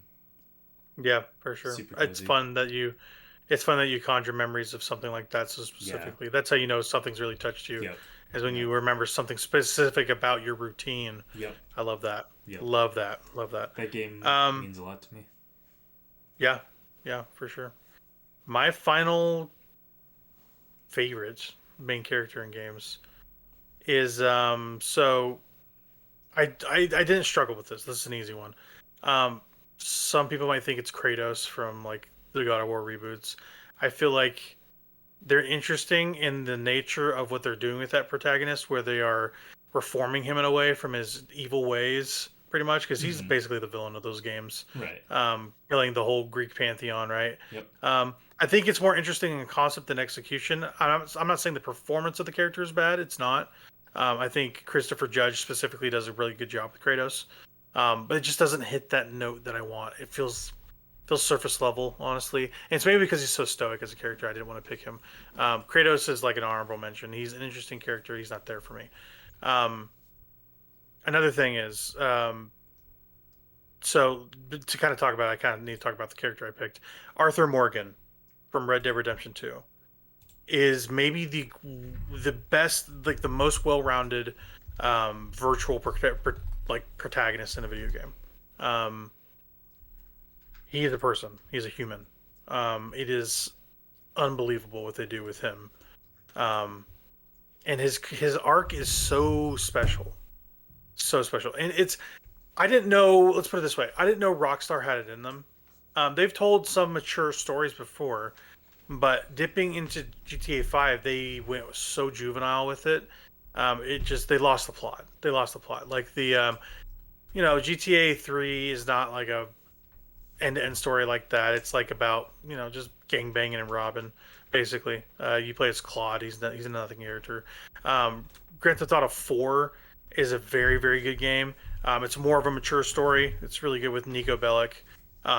It's more akin to like a Red Dead Redemption 2 than a GTA 5. And then the original Red Dead Redemption is kind of it's a sequel chronologically to Red Dead Redemption 2, so that makes 2 a prequel. And the main character of Marston is great. Their track record, they do really well with protagonists usually. They're usually white male protagonists as well, if not Eastern sort of characters. But I think Arthur Morgan is the greatest character I've played in a video game. He starts off as a bad person, like a really rotten person, and there's an event that transpires once he commits an evil deed that completely alters his life and ultimately ends it. And you don't notice it until it's over, until it's almost over, what happened. Like, he basically, I'll just talk spoilers. He's shaking down these people for money, and he's doing it for the gang that he's in, for the head honcho Dutch Vanderland. He's trying to kind of bankroll their operation and shake down these people that owe him. And he's like threatening them and telling them like, hey, you keep talking shit, I'm gonna kill your kid too. Like, I don't care. Like, you need to give me your money now. Just the worst human being. There's a character that he's shaken down in a cornfield specifically, who is sick. He's sick, and he coughs on Arthur Morgan. And it turns out, I don't know if you'll ever play this game. It turns out this character that coughs on Arthur has tuberculosis, and he has just transmitted that to Arthur. And that mistake kills him ultimately. Yeah. And it's a long death. It's a painful death. It is a heartbreaking death. By the time he reaches the end of that game, he is a sickly, pallid man who is regretful of his actions. And it is so touching. It's so heartbreaking. It's a complete deconstruction of the male form and psyche. Yeah.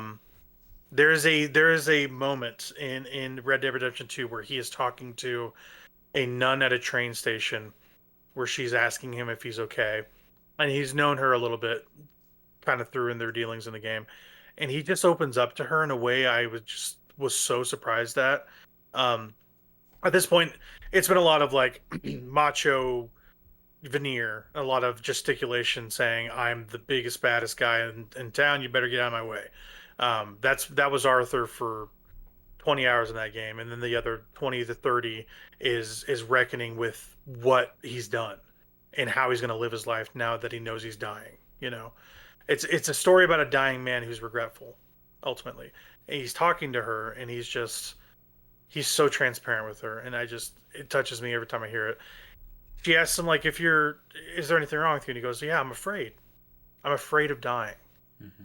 You know, and it's so heartbreaking. You know, he's not old. He's like 40 something. He's so young. Yeah. But because he was evil to these people, and he invited kind of terror upon his own life, you know. And the crescendo of the game dovetails beautifully into Red Dead Redemption, the original, where it's a handoff. And again, spoilers for the Red Dead Redemption series as a whole. Arthur dies. The villain beats him, basically. And it is in the ending I chose, basically. He gets killed. He gets killed before he can die, at least for me. He can just die and kind of wheeze his way to death. There's some things that you can say dependent that will change things. But in my game, he got shot in the head before he could die. And I saw it as kind of a mercy, you know. But there's a handoff from him to the new protagonist, John Marston, who is the protagonist of the first game. Yep. And it is a clean handoff, like, hey, you do all the side quests, everything. Everything is in this new character now. And it is absolutely brilliant. I have never shouted at the TV more than I saw what they were doing. I was like, we are not doing this. This is unbelievable that we are having a straight up handoff. And they do that in the first game too, with John Marston to his kid. And again, spoilers for Red Dead Redemption 1. He dies, and then his kid takes over. So they do the same thing that they do with Arthur to John, and kind of building his life after leaving the gang. But yeah, just kind of like ending this. Arthur is such a complex, beautifully written character. He's not at all what he seems initially. The performance by the actor Roger, what's his name? Roger Moore, Roger Corman, something, Roger something, is brilliant. It's some of the best voice acting and performance I've ever seen in a game. It's a gorgeous performance, gorgeous game, one of the best games ever. Arthur Morgan's my last pick. So, yeah, what's your last?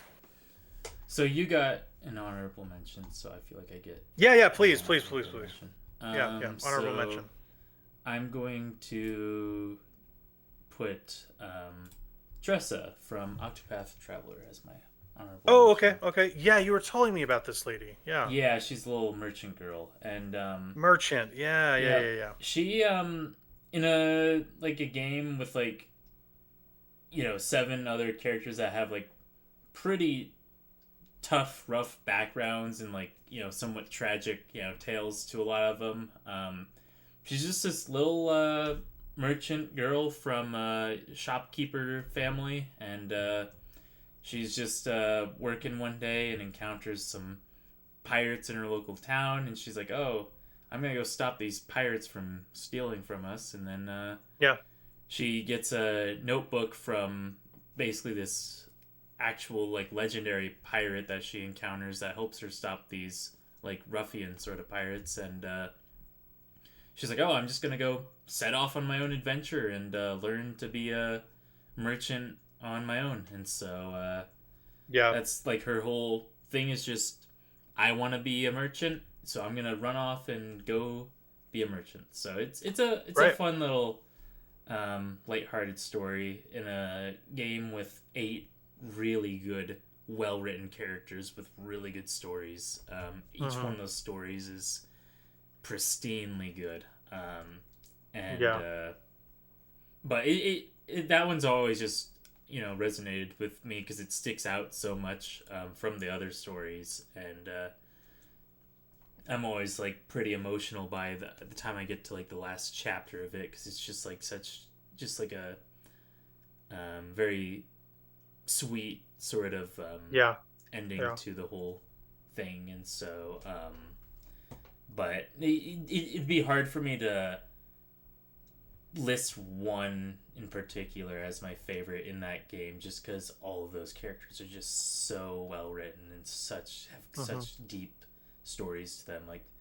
That is probably the best RPG of all time for me. So wow, high praise, good deal. Yeah, but good deal. I would say that my number 5 pick then is going to be Kai Kisuke from Guilty Gear. Oh, okay, Kai Kisuke. Yeah. Interesting. Yep. Interesting. You're cheating. You can play as all of them. No, I'm kidding.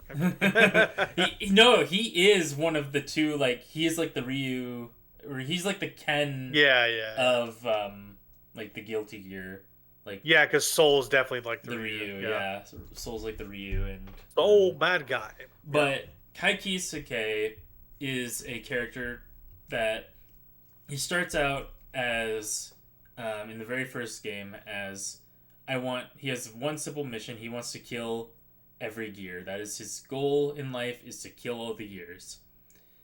And then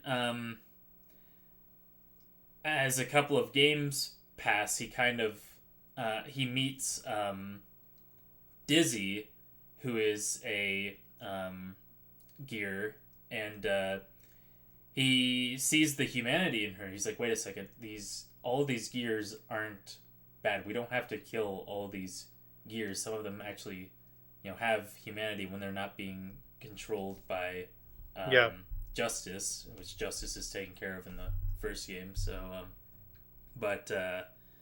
so then he like kind of changes. He's like, wait a second, my whole country's mission is to take out these gears. I'm against this, and so he kind of like rebels against his own like country, and then sort of like is able to like reform it and take it over, and like the Kai Kisuke lore is pretty extensive. I'm just kind of paraphrasing a lot of this stuff, but it wraps around to where I'm actually quite interested to see what they do with the lore with the new character Yunica, because Yunica comes in, right, and she's going to be like the protagonist of the anime that's coming up, but she's also going to be like in the game, and okay, gotcha. She wants to destroy all the gears. That's like her whole mission, and but by this time, like, gears are starting to slowly be accepted as like having human rights and things like that, and so she's essentially trying to undo sort of a lot of that work, and so it'd be interesting. Her and Kai Kisuke's relationship will be interesting, and also the relationship between her and Shin Kisuke, Kai Kisuke's son, that he had with Dizzy. So he's kind of a half gear, and so but it's I think he's a really interesting and complex character. I think he's a cool main character. So cool. Yeah, what does Dizzy look like? Oh, okay, yeah. That redesign's sick. Yeah, I like that. I like that redesign. Yeah, such a cool redesign. Yeah, I see why you would like that one more than the other one. Yeah. But yeah, that's all good lists. I like that. We love playing video games, and it's fun to highlight the people we play. Technically, we didn't get any Lonks or Marios in there, sadly. But no, wow, they're not really characters like that. They're really not. Just, like Hatsuki. You need to have some substance. Really a character, yeah. I would say like the Breath of the Wild Tears of the Kingdom version of Link, it has the most technically. Yeah. But even then, it's like he's more backstory than anything, and then you do it, and you kind of just do it. The Link in A Link Between Worlds, that's true. Not the Link, but the the dark Link. Yeah, it's the shopkeeper. Yeah. Yep. The rabbit guy. That one's pretty cool. I like that one. I like for sure. Like the Dark Realm characters in general in that one are pretty cool. So that game is just great. I need to finish that game. I need to finish that game one day. That final boss is easily one of the best Zelda final bosses of all time. So you should beat Echoes. It's so good. It's awesome. I haven't even played Echoes. I don't know anything about Echoes. Echoes of Wisdom. Oh, it's so good. I don't know. I don't know if that game would be for me or not. If you do, I played on like a Switch 2, so it runs better. Sure, yeah. Yeah, yeah. So yeah, that's the topic. That's a good topic. Yeah. As for excuse me, hobby stuff. I've just been watching a lot of One Piece. I'm not gonna lie, I'm already in Skypiea. I watched 100 episodes in a month. Like Wow. it's gross. Yeah. I am really back on the One Piece train in a major way. I'm about halfway through Skypiea. I also watched a bit of Champloo, early Dragon Ball Super. Nothing much to say about that. We started The Pit, me and my wife. It's a really good medical show. Huh. It's like pretty hardcore. It's on Max.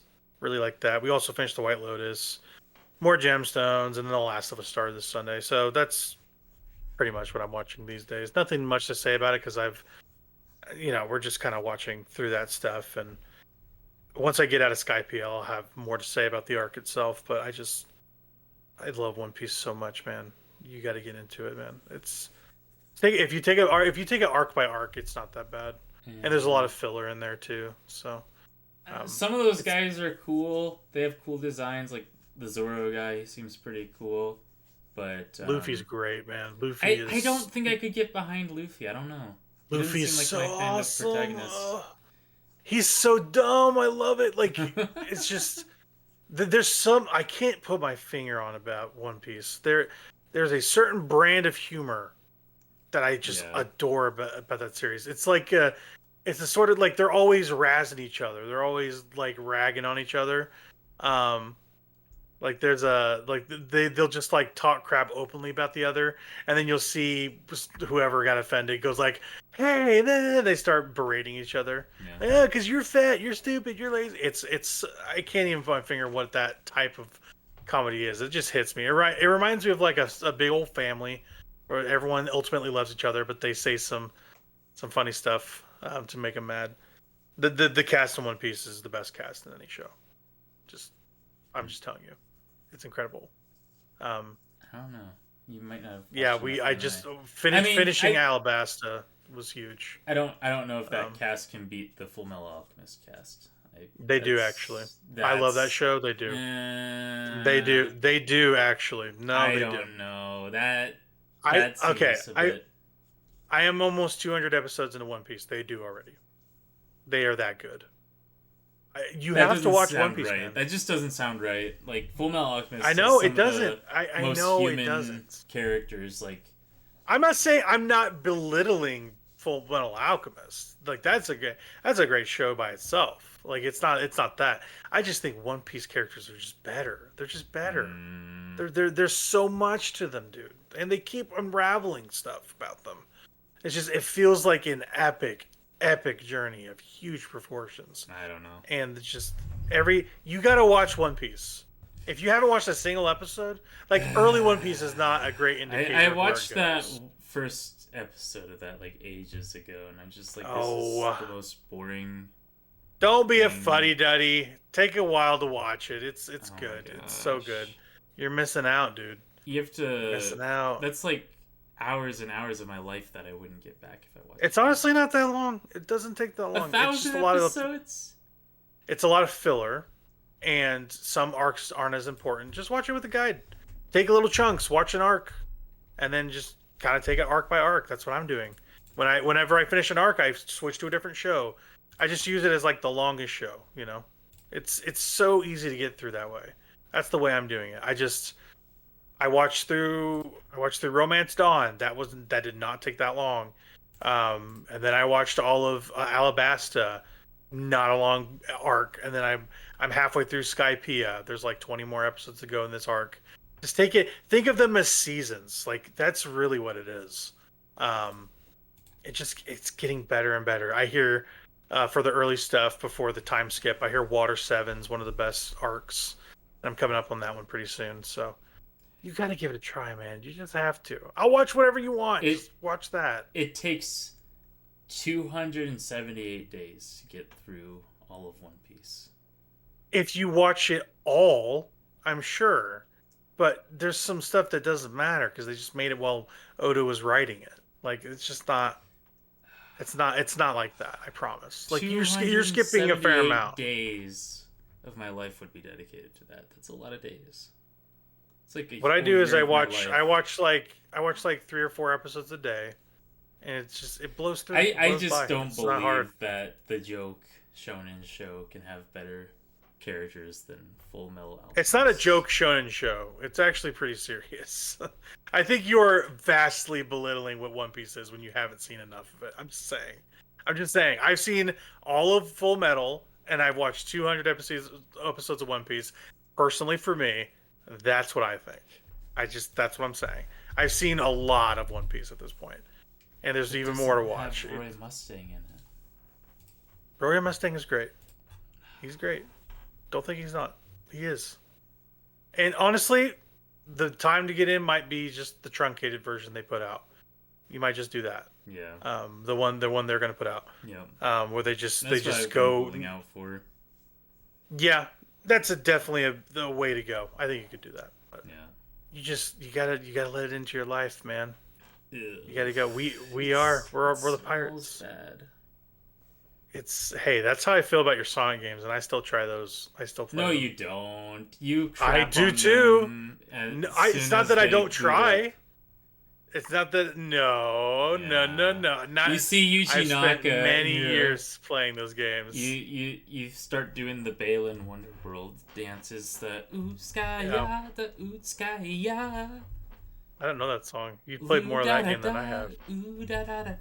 Yeah, I know. They got the good songs in Balan Wonderworld. I never want to know what Balan Wonderworld soundtrack sounds like. No, you do though. You need to play through those games. Or our new Iggy's Wrecking Balls. He's saying I should have. That's not our new one. We've always talked about Balan Wonderworld on the show.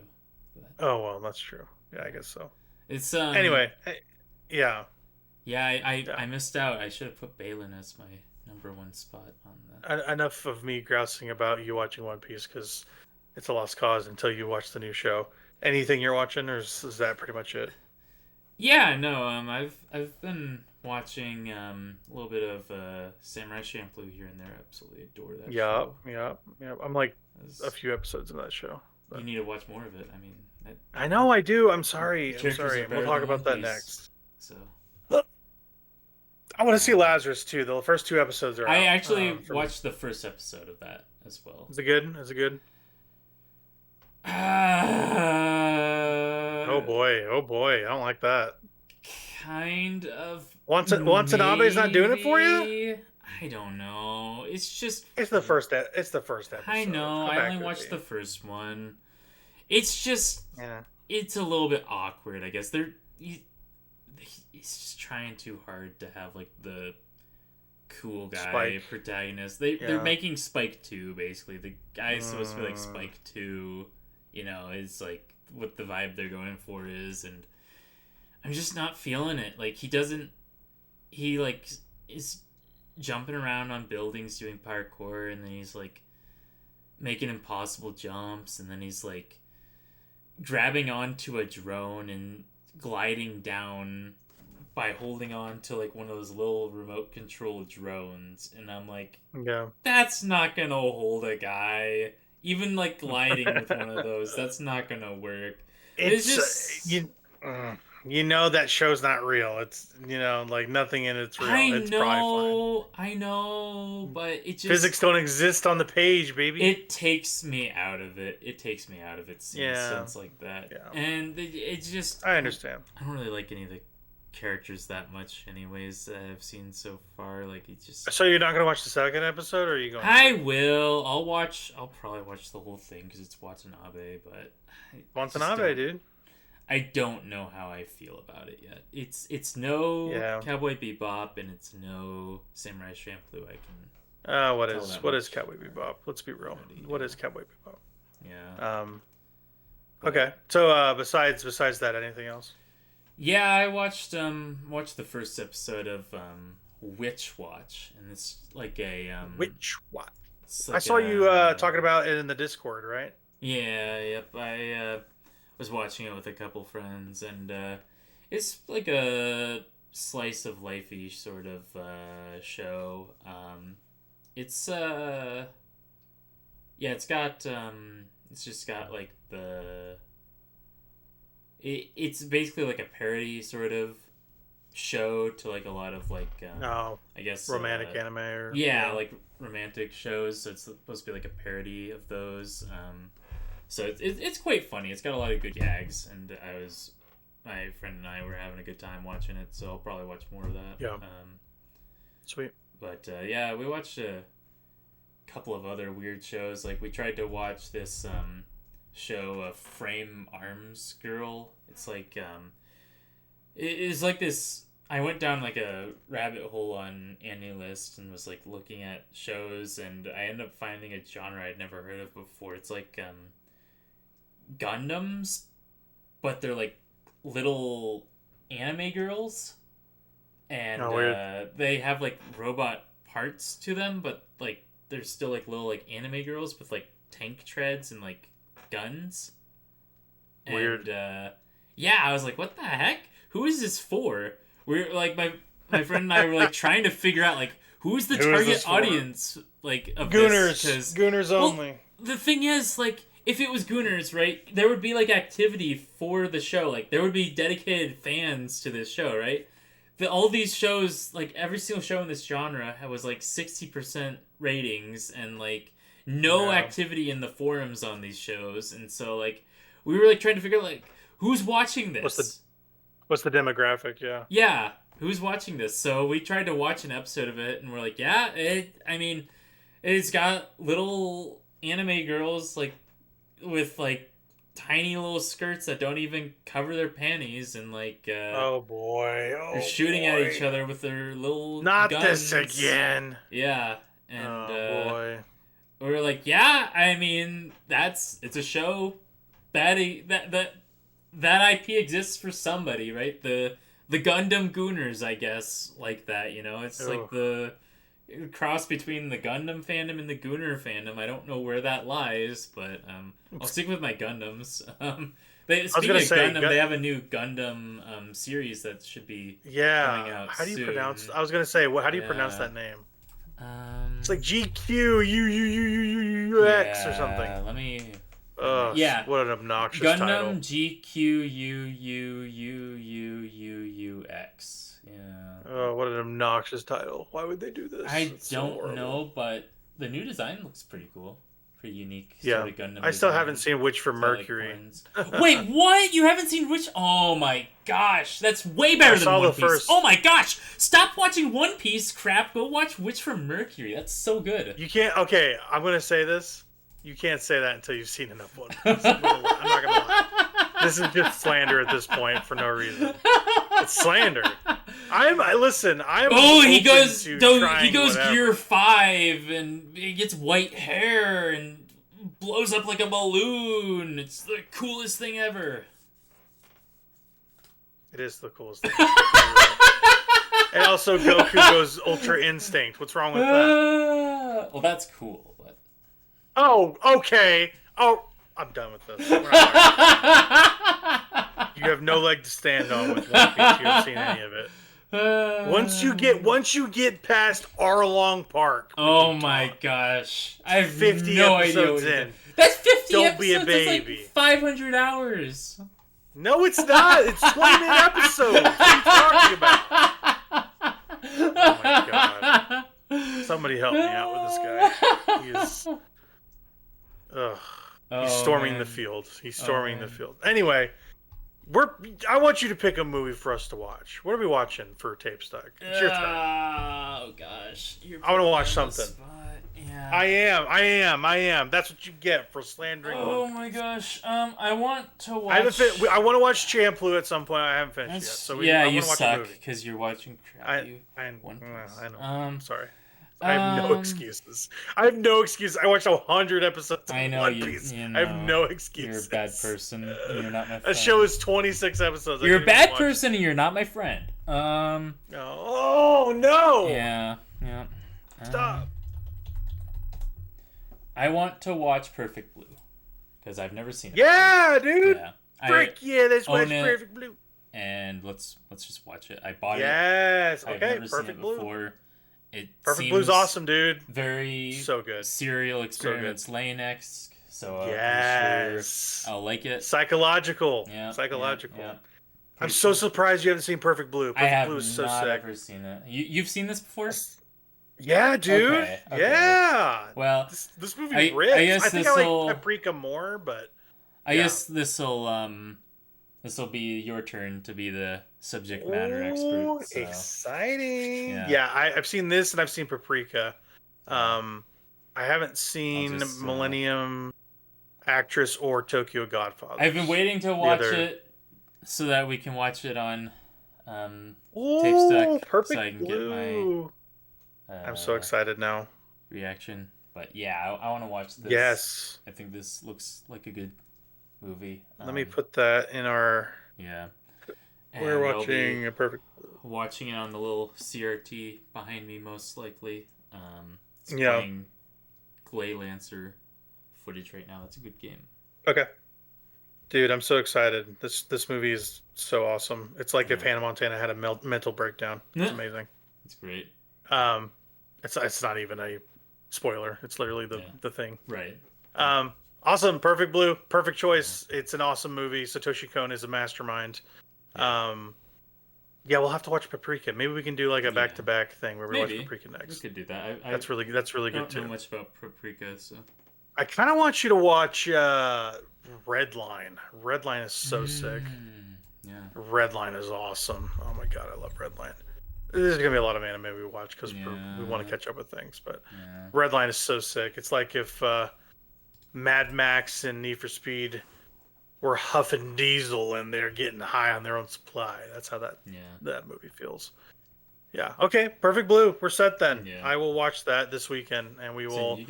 We'll record. You gotta watch Pat Labor. The OVA. It's like 8 I episodes, saw. Yeah. And then. You told me about Pat Labor. Yeah. In the movie, Babylon has one of my favorite set pieces in all of anime when they're like riding up the elevator in their Pat Labor mech, and oh my gosh, the shot angles, the rain, oh my god, it's so pristine. I you want to drop that in drop that in Tape Stuck too, so I remember. I want to watch that too. Then maybe if that's short enough, we can sneak that in too. You gotta the OVA, both the OVA and the movie. The OVA is, like I said, it's just 8 episodes, so it's not very long. And then, I can blast through that too. Yeah, is aren't they doing a remake of Pat Labor? I thought they were, aren't they? Am I wrong about this? I don't know. I didn't hear about it, but gotcha. Keep up. I will watch Pat Labor. Yeah. OVA. Yeah. Oh yeah. Perfect Blue, dude. I'm so excited. Let's see. Pat Labor. Next Generation. Oh no, that's not it. No, I don't think they're doing Oh. Okay. Yeah. No, you're right. Yeah. I saw something. Please, Pat Labor Easy Anime Project, 2026 start. Very cool. Okay. Very cool. Yeah. Okay. I didn't know if it was a remake or if it's a update or I don't know. I don't know. Or a sequel maybe. Who knows? Anyway. Yeah, Perfect Blue then. We're going to tackle that for Tape Stuck. I'm hoping to put out my reviews at some point. I'm kind of still writing for Mullet Madjack, and I think I'm going to make these reviews pretty bite-sized. Not very long. Yeah, I can go long on these things, but now that when I write something down, I have like my thoughts about it. I don't feel as rambly.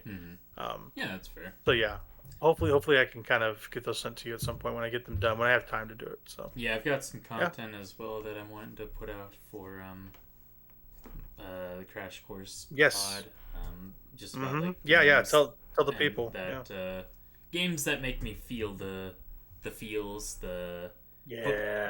suck me into their world, give me that feeling, just make me feel something, that feeling. My Octopaths, my Valhallas, I want to talk about them a little bit, So yeah, games that you kind of hold in high regard because of specific reasons, and you kind of have like these emotions tied to them for a specific reason or another. That feeling, you keep chasing that feeling. That's kind of what you're getting at. I'm excited to hear it, dude. That's gonna be cool. Yeah, I just need to find time to sit down and really get my thoughts gathered on those things. But I've just been wanting to make that for a long time. Yeah. There's just a lot of games that just make me feel feels whenever I play through them, and honestly, Metaphor's up there as well. It makes me feel something, It is up there. If I had to make one too, that would be up there. Yeah, 100%. I mean, it's Persona not even 3 just would be up there now. Bias for me, like that game it's just a phenomenal game.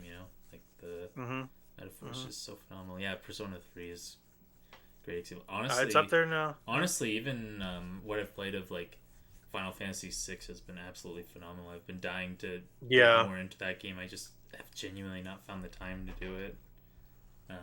Final Fantasy VI is awesome. Such a good game. It's been several times, and I'm not even like halfway through the game yet. Yeah, it's incredible. Since I finished some small stuff, I'm gonna get back to kind of coming up. I'm gonna get back to Final Fantasy VI. Yeah. I want to play through the old Doom games. They don't take very long. Just knock those out in a weekend. That way I'm either going to do a dreaded backlog of the series as a whole, what my thoughts on the whole thing are, or I'm just going to do the reboots. I don't know, because I've already finished that and Doom Eternal. So I'm not quite sure I'm going to tackle it yet. But I'm going to cover something about the Doom series here soon. Yeah. Along with my little interstitial reviews, what have you. And then I'm gonna play probably South of Midnight for the most part for my new stuff. Also a lot of Blueprints. That's kind of the main thing I've been playing. So you know what else you should play? You should play Glaylancer. I've been looking at that the entire recording. It looks awesome. Yeah, it looks so sick. It's an awesome game. It's like a Gradius, right? Yeah, a lot like a Gradius. Yep, except it's got like different sort of firing modes for your sort of your orbitals around your ship, and you basically, I think I've talked about it on the pod a little bit before, but that's basically like their system of like difficulty. Like they have an easy, hard, medium mode, but then they also have like the different configurations for your orbitals determines like how difficult the game is for you to get through. So Gotcha. Okay, interesting. Yeah, that's I like Gradius. Gradius, good. That's a good game. Good series. Yeah, I mean the little intros for the game are pretty solid for a Sega Genesis game. So yeah, it looks really nice. I like the look of it. Yeah. Speaking of Genesis, I want to get to Phantasy Star at some point this year, and I hope to at some point. So. Yeah, that original one on the original Master System I played through, and I adored my time with that game. I'm excited to check that out. I felt very accomplished after getting through that game. Love that. Love that. It's a very cryptic and archaic game, and even though I had like a guide through most of it, I was still at parts like, what the heck am I doing, and why am I here, and oh no, I'm underleveled for this final boss. Well, I'm going to try and push through it anyways. And so there was a DS only Phantasy Star game called Phantasy Star Zero. I want to check out at some point. Yeah, that was like that was one of those games that I always saw in Nintendo Power, and I'm like, this looks like the coolest thing ever created, but I just never got my hands on it. I want to kind of do the groundwork and finish the old ones first before I check it out, but I definitely want to check it out. Also, I want to check out the GameCube 1+2 episodes. Those games are phenomenal. I played through those games to get the Tails Chow in my Sonic Adventure Chow Garden. Really? My Sonic Very Adventure cool. 2 Chow Garden, yep. Because you could play through that game, get to a certain side quest, and you could download the Tails Chow to your Game Boy Advance, and then you can transfer it from the Game Boy Advance to the... I think I remember you doing that. Yeah. I think I remember seeing you do this process. Yeah. I had to have, because that's the only time I've ever seen something like that. I think it was with you. It's very bizarre. A normal game would be like, oh yeah, you just have two, memory cards, and you just put them in different slots and then transfer it over. But nope, you had to use the Game Boy Advance to transfer it over. Oh my god. Why are they like this? Why are they like this? But anyway, I got to experience that game, and I mean, those games are phenomenal from what I played to get to the Tails Chow, so... It was all worth it then. Yeah. Any final thoughts besides that? I think I've covered everything. No. Just play more Balan Wonderworld. I think that's the takeaway. Yeah, that's the crux of this recording is play that. If you don't, you're missing out. I guess you're not missing out. It's fine. Don't play Balan. Ups gotta do da do dee da da da. Ups gotta do do da. Well, now you've sold me. Actually, I'm gonna play it. Now you've sold me. You gotta watch that farmer dance around. It's pretty cool. Oh yeah, he's cutting it up. Look at that guy. Yeah, he gets groovy with it. He's shaking some major farmhand ass. Oh yeah, that's what we like to see. He goes, "Hey now," but he spells "hey" Hay. Oh, that's clever. That's super clever. Yeah, I've never seen that before. Yeah, I know. Max Payne. That's clever too. Max Payne. Oh my god, he's constantly in pain. No one has suffered. I gotta suck down these. Suck it down. Get these pills in my system. I'm feeling bad for myself. Yeah. When do we do the list of like characters who've suffered the most? Because Max Payne's gonna be number 1 on that. No, that's not true. Sonic. Yeah. He's well, he suffered his fair share. That's for certain. A lot of those games aren't the greatest. So. He suffered. Let's be real. He suffered mostly at the hands of Chris Chan. But well, yeah, that's as Vietnam as Chris Chan with Sonic Chu. Oh gosh, yeah. Oh my god, have you seen that documentary on Chris Chan? It's like 96 parts. It's hilarious. I haven't seen that one. No, that's insane. It's insane, dude. The dude is still making episodes of it too. Oh wow. It's to the point where Chris Chan is like aware of it and everything. And I think he's confronted him about it. It's insane, dude. Insane. Apparently he's the most documented person in history. Yeah. Chris Chan. I don't want to know anything more about that guy. He's a creep. I don't either. Yeah. Yeah. He's a creep. Anyway, let's not dwell on Chris Chan. Let's go to bed because I'm sleepy. I'm a sleepy boy. I've been yelling. I've been yawning for like the last hour. I feel bad. It's not because of your conversation. No, it's because of me. I understand. No, it's for me being a sleepy boy. I'm just sleepy. You just don't like. I mean, your opinion's invalid as soon as you like One Piece. So my opinion is fact, and if you don't like it, then go back to school. Fucking Jal Toy. They made like 2 videos and dipped, and we're like, they're the greatest. They're the greatest. Oh my god. So silly. Well, for Noah, I'm Power, and this has been Stick Drift episode. I think it's 13. Yeah. You'll have a good time. We're drifting. We're slipping. We're sliding, and we're choking on that dank herb, baby. What? What? I didn't sign up for that. Bye.